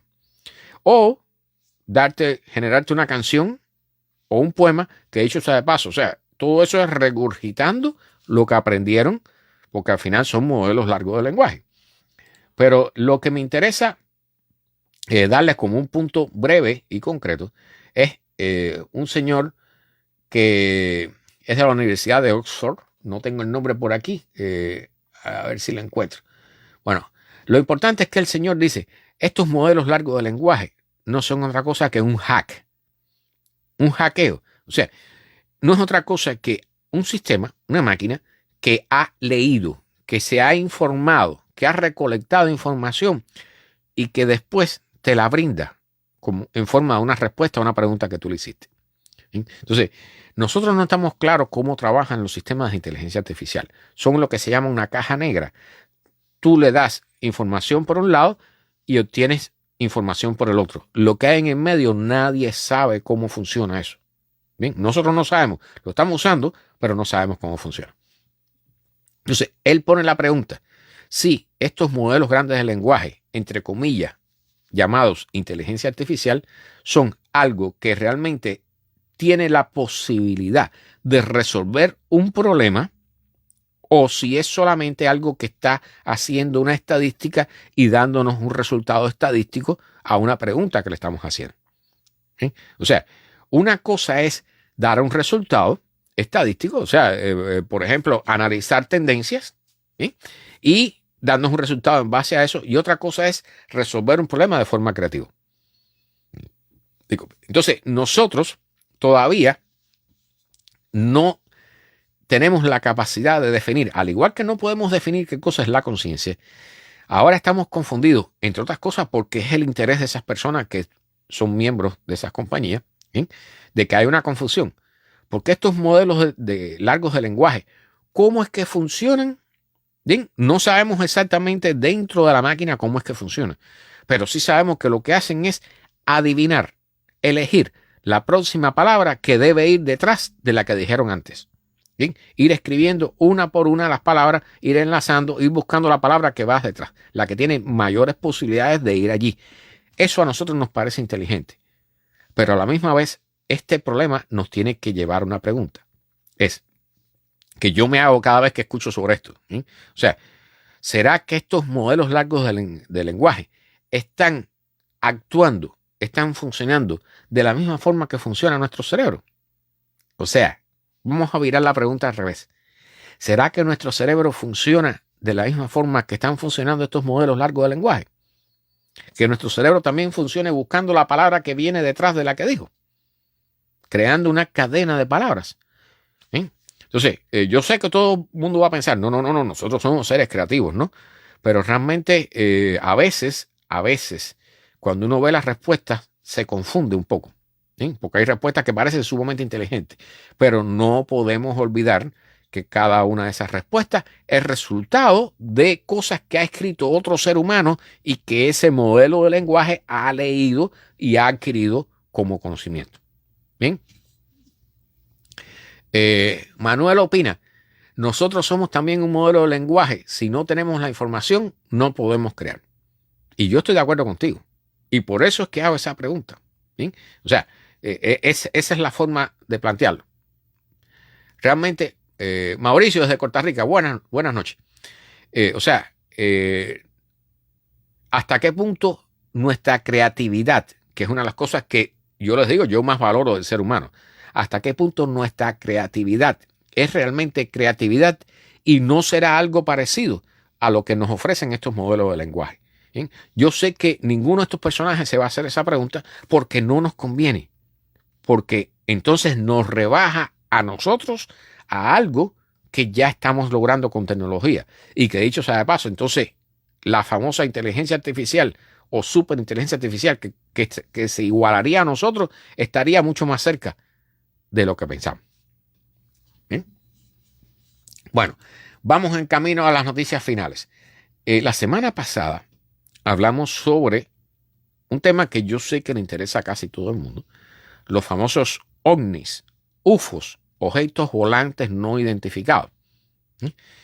Hablamos del caso que mostraron aquí en el Congreso de los Estados Unidos, que era ese objeto que fue en Yemen, donde un dron estaba siguiendo el objeto con una cámara y otro dron militar norteamericano también le disparó un misil Hellfire, o sea, Hell de infierno y fuego, ¿no? Fuego del infierno, Hellfire. Bueno, la cosa es que ese misil chocó interactuó con el objeto. Bien, se desprendieron algunas partes del objeto, pero el misil no se desbordó, sino que se desvió un poquito y siguió su camino. Entonces, el objeto se ve en el video claramente que después tiene ciertos movimientos, pero se sigue observando cómo se va moviendo sobre el mar y luego desaparece de la cámara, porque además el video que presentan tiene dos limitaciones. Una es que no se sabe lo que ocurrió antes y después de ese pedacito del video y que está captado con una cámara, posiblemente de un celular, ¿sí? Pero no se ve todos los datos que están en la pantalla.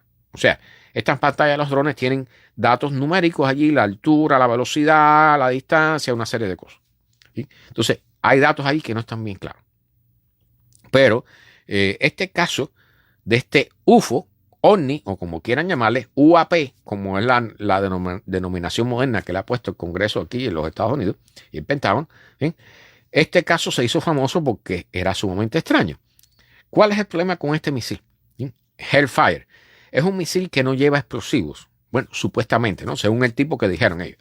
O sea, es un misil como el que se usó para matar a un general, a un militar importante de Irán, cuando la administración anterior de Trump le metieron un misil de esto en el automóvil. Bien, es un misil que cuando está llegando a su objetivo, este misil destruye, mata por impacto directo, no tiene explosivo. ¿Bien? Entonces lo que hace es que saca como unos sables de samurái, ¿no?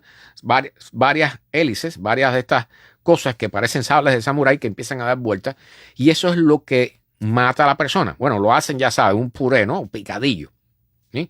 Entonces, es muy raro lo que sucedió allí.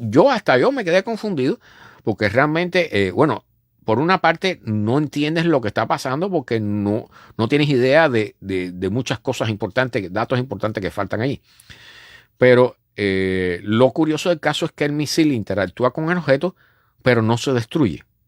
Entonces queda la pregunta, ¿el objeto es un objeto físico o no? Parece que no, pero del objeto se desprendieron 4 cosas. Y entonces ahora hay un muchacho, un científico que yo sigo mucho, que dicho sea de paso, tiene en su canal de YouTube, tiene 2.57 millones de seguidores. Él hace unos videos excelentes, bien, y explica muy bien las cosas. Se llama Hank Green, Green de verde, bien, Hank, Hank.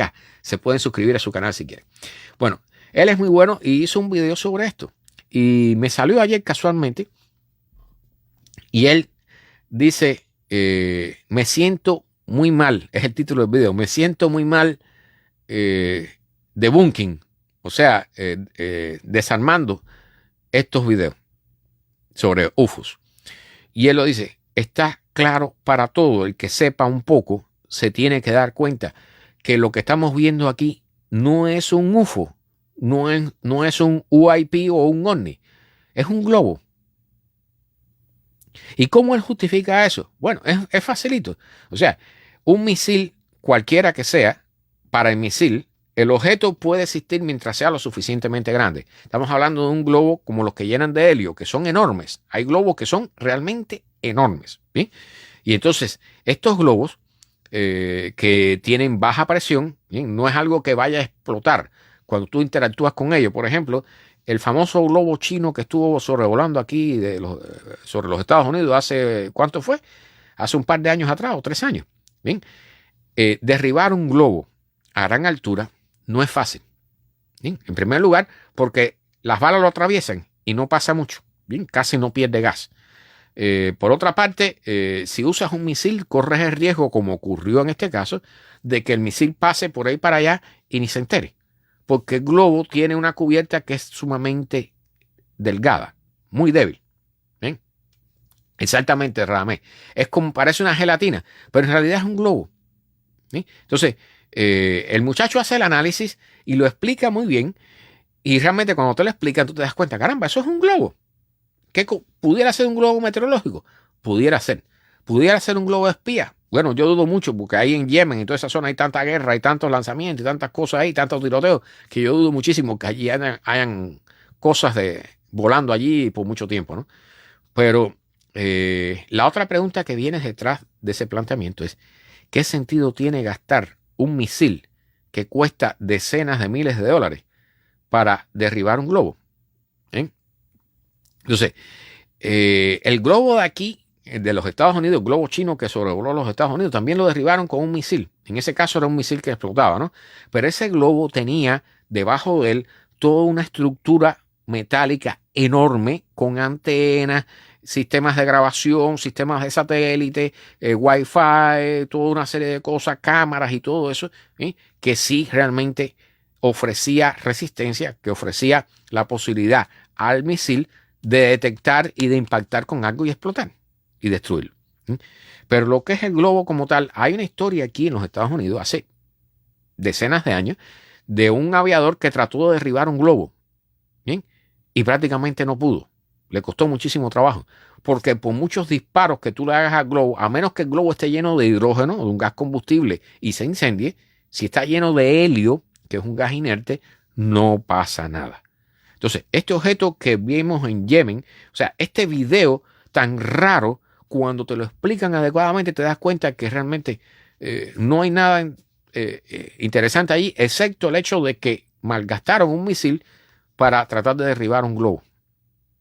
Entonces, por supuesto, siempre queda una posibilidad y va a haber personas que nos van a decir, bueno, no, pero es que tú no puedes saber si eso era un globo sí o no, porque todo eso estaba muy lejos, o porque esto y porque lo otro. Pero lo más probable es que sea simple y llanamente un globo. Y eso explicaría el hecho de por qué alguien lo pudo grabar, porque se supone que estos casos son sumamente secretos, son parte de los archivos más secretos que deba tener el Pentágono. Entonces, el hecho de que alguien llegue con un celular y grabe eso en la pantalla de una computadora y lo saque y lo lleve al Congreso y lo ponga a la vista de todo el mundo, está un poco raro. Entonces, lo más probable que me parece a mí es que ese caso lo sacaron porque realmente todo el mundo sabía que era un globo y que no tenía ningún interés, pero sí resultaba muy impresionante a la hora de ser visto, ¿no? O sea, era algo impactante. Un misil que no destruye al UFO, se separan las cuatro cositas y el misil sigue por ahí para allá como si nada, ¿no? No derribaron al UFO. No, es un globo. Incluso después del impacto, si las personas se dan cuenta, vean el video, van a ver que eso empieza a ser así, como si fuera exactamente un globo que ha recibido un impacto y se está desinflando. Bien, entonces busquen el video, mírenlo, y cuando como ahora ya tienen este nuevo punto de vista, les va a ser más fácil darse cuenta que realmente es un globo, no es otra cosa. ¿Bien? Y se los digo yo, bueno, yo no soy especialista en esto, pero yo investigué casos OVNI en Cuba, ¿bien? Casos UFOs en Cuba, y he visto ahí de todo. En Cuba yo recogí testimonios de un montón de cosas raras y todo eso, ¿no? Pero esto probablemente sea un globo. Bueno, para terminar, tengo dos videitos aquí. Estamos en tiempo. Perfecto. Déjeme remojar la garganta. El tema de lo que descubrimos en Marte, que pudieran ser bacterias. O sea, la posibilidad. Eso lo hablé en el programa anterior o el antes del anterior, no recuerdo. Exactamente, eso era ahí, del globo espía. El globo espía que pasó por arriba de todos los Estados Unidos. Que al final lo derribaron con un cohete, pero lo tuvieron que usar un F-22 porque a la altura tan grande que están, allí no sube cualquier avión. ¿Ok? O sea, ya a ciertas alturas los aviones comienzan a tener limitaciones, incluso los aviones militares. La primera investigación de ese globo famoso fue con el U-2, que era un avión espionaje de espía que estaba preparado para volar a grandes alturas en la atmósfera. Bueno, la noticia que salió hace poco más de una semana o 2 semanas de que la NASA llevaba más de un año investigando unas muestras tomadas por el rover Perseverance en Marte, donde se veían unas cositas que parecían que podrían ser fósiles de bacterias. No es la primera vez que estamos en ese problema, ¿no? En los años 90, creo que fue un presidente de los Estados Unidos, Clinton, que fue el que hizo la declaración de que habíamos descubierto vida en Marte por unas fósiles de bacterias que habíamos descubierto un meteorito un meteorito marciano que cayó en la Antártida. ¿Sí? Al final todo eso ha llevado a grandes discusiones y se quedó en nada. Pero ahora lo que hemos descubierto está en Marte, está en terreno marciano. ¿Sí? Entonces, allí se sabe que se han detectado compuestos de azufre y de hierro en esa roca que tiene esas estructuras que pudieran ser fósiles de bacterias. ¿Cuál es el problema con eso? Que no sé si se han dado cuenta, pero prácticamente ningún medio de prensa ha hablado sobre eso. Y la pregunta y la reflexión que quiero hacer es, ¿será ese el momento en que descubrimos vida extraterrestre y nadie se entera? O sea, normalmente cuando se habla, y lo vemos en la película, en todas las películas de ciencia ficción y todo, cuando se hablaba de que habíamos descubierto vida extraterrestre, ¿sí? O bien llegan los extraterrestres aquí, los alienígenas o lo que sea, y es bueno, o lo recibimos con con un general y con un grupo musical atrás y todo esto, ¿no? Una banda musical y todo, ¡ay! Bueno, o se salen los titulares en la prensa, bueno, hemos descubierto el planeta tal con vida allí, que esto, que lo otro. Resulta que tenemos esta noticia que pudiera ser pudiera ser, porque no está garantizado todavía, una noticia positiva de identificación de vida fuera de la Tierra por primera vez en nuestra historia, y puede ser que pase totalmente desapercibida. Y yo desde que en Cuba, desde los 8 años de edad, yo estoy obsesionado con la idea de buscar vida extraterrestre y de averiguar sobre si hay extraterrestres y todas esas cosas. Y siempre me imaginé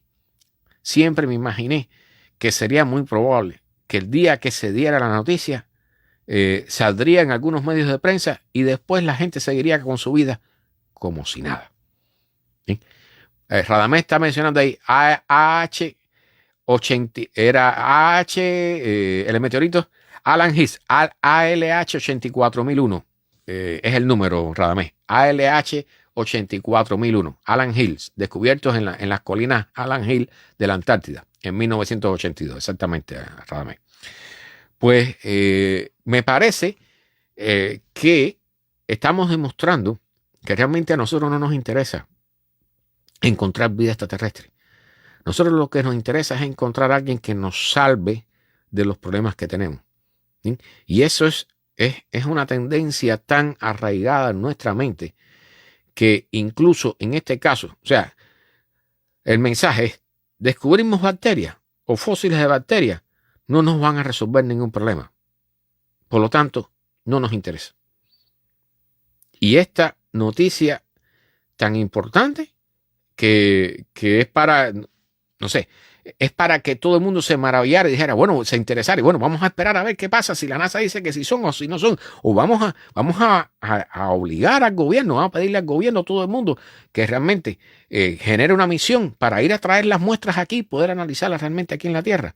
Una misión que va a costar varios millones de dólares, va a ser bien costosa, probablemente cueste alrededor de 1.000 millones, pero el rover Perseverancia está dejando esos tubitos con esas muestras allí en la superficie para traerla de regreso a la Tierra cuando aparezca una misión capaz de hacerlo.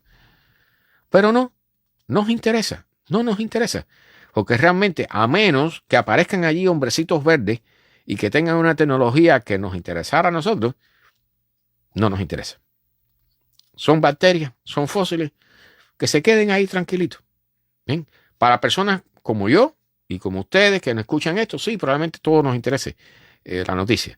Pero por lo demás se van a dar cuenta que dentro de 3, 4, 5 meses ya nadie se acuerde, si no es que la semana que viene, nadie se acuerde que tuvimos la posibilidad de descubrir vida extraterrestre en Marte. Bueno, Manila, bienvenido, buenas noches, casi al final. Vamos al último. Este es un video también de un canal de YouTube que se llama Hoog, H-O-O-G, de gato, H-O-O-G. ¿Sí? Y el video se llama ¿Cómo escapar de un dron que te está atacando? Y el video está muy bien realizado. Este canal tiene más de 1 millón de suscriptores, tiene 260,000 vistas. Lleva un mes allí puesto. ¿Sí? Ya yo lo había visto, lo volví a bajar para verlo, lo volví a marcar. Dice Zoraida que a ella no le interesa, muchos problemas aquí para complicarnos más. Vale. Bueno, la cosa es que este video está, el título ya de por sí es la pregunta que yo quiero tratar no de responder porque creo que no tiene respuesta. ¿Sí? ¿Cómo escapar a un dron que te está atacando? La respuesta la tenemos que ver. Aquellos que no la han visto, yo sé que es difícil. ¿Bien? O sea, el otro día por primera vez se la puse a una persona un video de las cosas que están pasando en la guerra de Ucrania con los drones. Cómo los ucranianos están matando a los soldados rusos en el campo de batalla con un dron. Bien, se lo tiran arriba con una bomba y explota. ¿Sí? Entonces, los soldados rusos no pueden escapar a eso. Bien, incluso teniendo un arma, le comienzan a disparar al dron, no pueden escapar de eso. Y estamos en los comienzos de esa tecnología. Entonces, ya los chinos están hablando de una nave nodriza para liberar 100 drones que atacarían a tropas enemigas, bla, bla, bla, bla, bla, bla. Eso está en todas partes. Todos los ejércitos están trabajando en eso ya. Y es una tecnología sumamente barata, pero sumamente efectiva. Y evita muertes en tu ejército y aumenta las muertes en el ejército enemigo. ¿Bien? Entonces, Les remito al capítulo de la serie Black Mirror, El Espejo Negro, Black Mirror en Netflix, donde hay un robot que está persiguiendo a una mujer. Bien, y todo el capítulo, todo ese capítulo es la mujer huyendo del robot que quiere matarla. Porque a ese robot le dieron la misión de matar a esa mujer. Y al final ya la mujer no tiene dónde esconderse. Está agotada. No tiene dónde escapar. No puede escapar. Y se rinde. Entonces, este video explica, eso sí, un montón de cosas importantes. Cuáles son las funciones de los drones, cuáles son los tipos. O sea, hay drones para vigilancia, que es lo que están haciendo los ucranianos en la guerra con Rusia, que ponen drones a vigilar, y entonces hay otros drones que son los que se encargan del ataque. ¿Sí? Pero al igual, los rusos también han aprendido, y ahora están los drones estos que no se pueden interferir. Drones que normalmente el dron se maneja por radio, señales de radio, y tú puedes interferirla. Pero hay unos drones ahora que es por fibra óptica, que son un poco más lentos, son un poco más torpes, se pueden enredar en la maleza con el cable de fibra óptica, pero no se pueden interferir. Si un dron de eso viene para arriba de ti, estás condenado. Entonces, ya se están hablando de estas grandes cantidades, estos ejércitos de drones, que serían los que llevarían a cabo la guerra y los ataques fundamentales contra las personas, contra los soldados enemigos. Y por supuesto, tarde o temprano van a ser usados contra los civiles también, porque eso viene.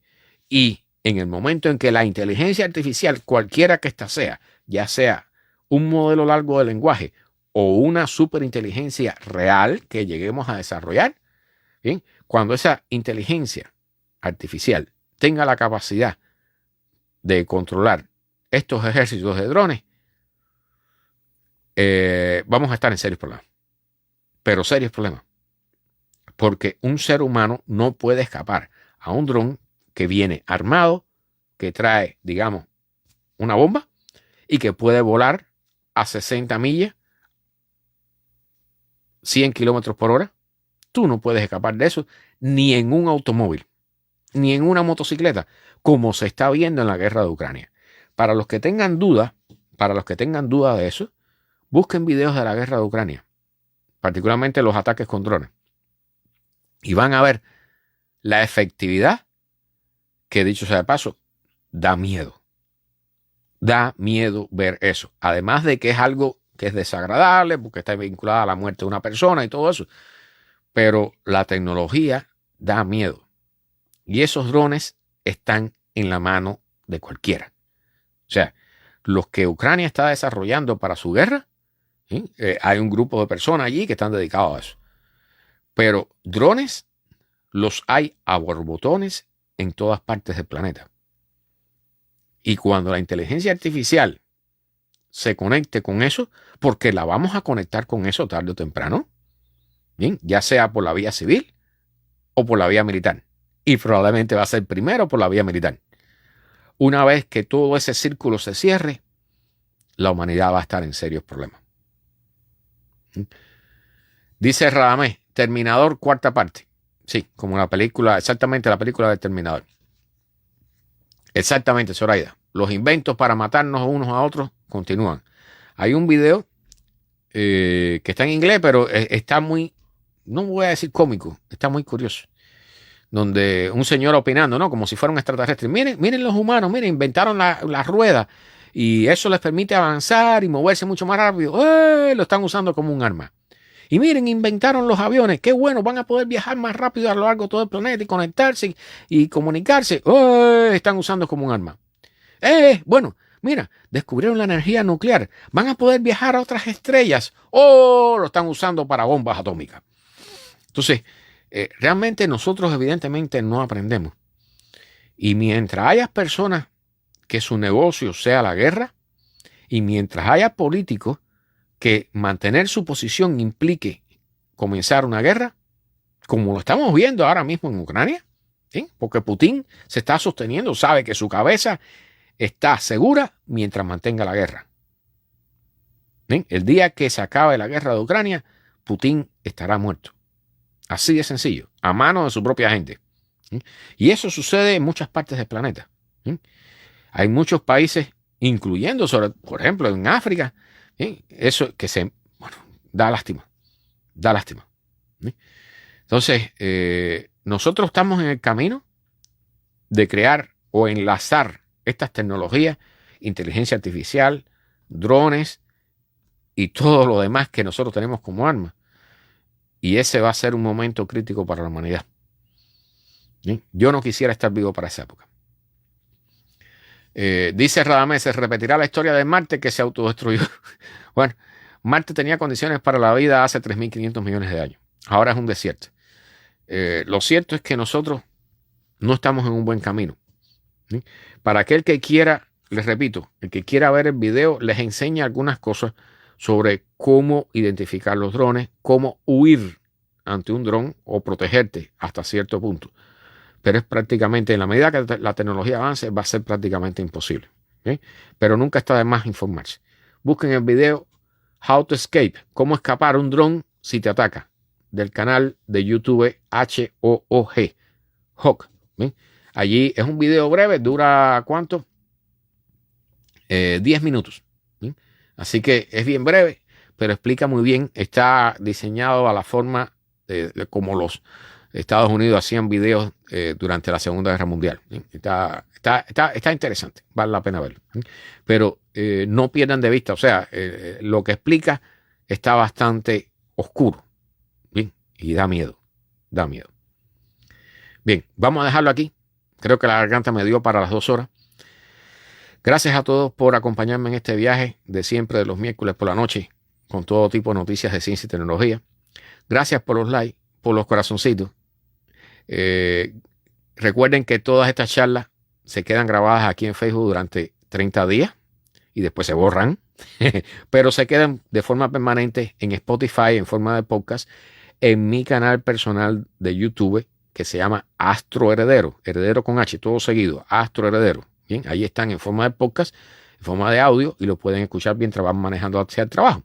Y están también en mi emisora de radio, Radio Ciencia 21, Radio Ciencia 21. La buscan en Google, ahí están las 24 horas del día transmitiéndose todos estos programas de noticias de astronomía, ciencias y tecnología y también los que hacemos los domingos sobre la emergencia climática. Dicho sea de paso, los invito el próximo domingo a las 8 de la noche aquí en Facebook a hablar sobre la emergencia climática, el cambio climático, el calentamiento global, porque hay algunas noticias, bien, ya saben, bien fuertes. ¿Bien? Gracias a todos por acompañarme. Gracias por los likes, por los corazoncitos. Lo único que les pido, si pueden compartir, se los agradezco muchísimo. Si pueden pasar por YouTube y darme un like, suscribirse al canal y compartirlo, también se lo agradezco muchísimo. Buenas noches a todos. Que descansen. Yo voy a descansar la garganta. Espero ya para el domingo estar mejor. Y nos vemos. Que tengan una buena noche. Chao a todos.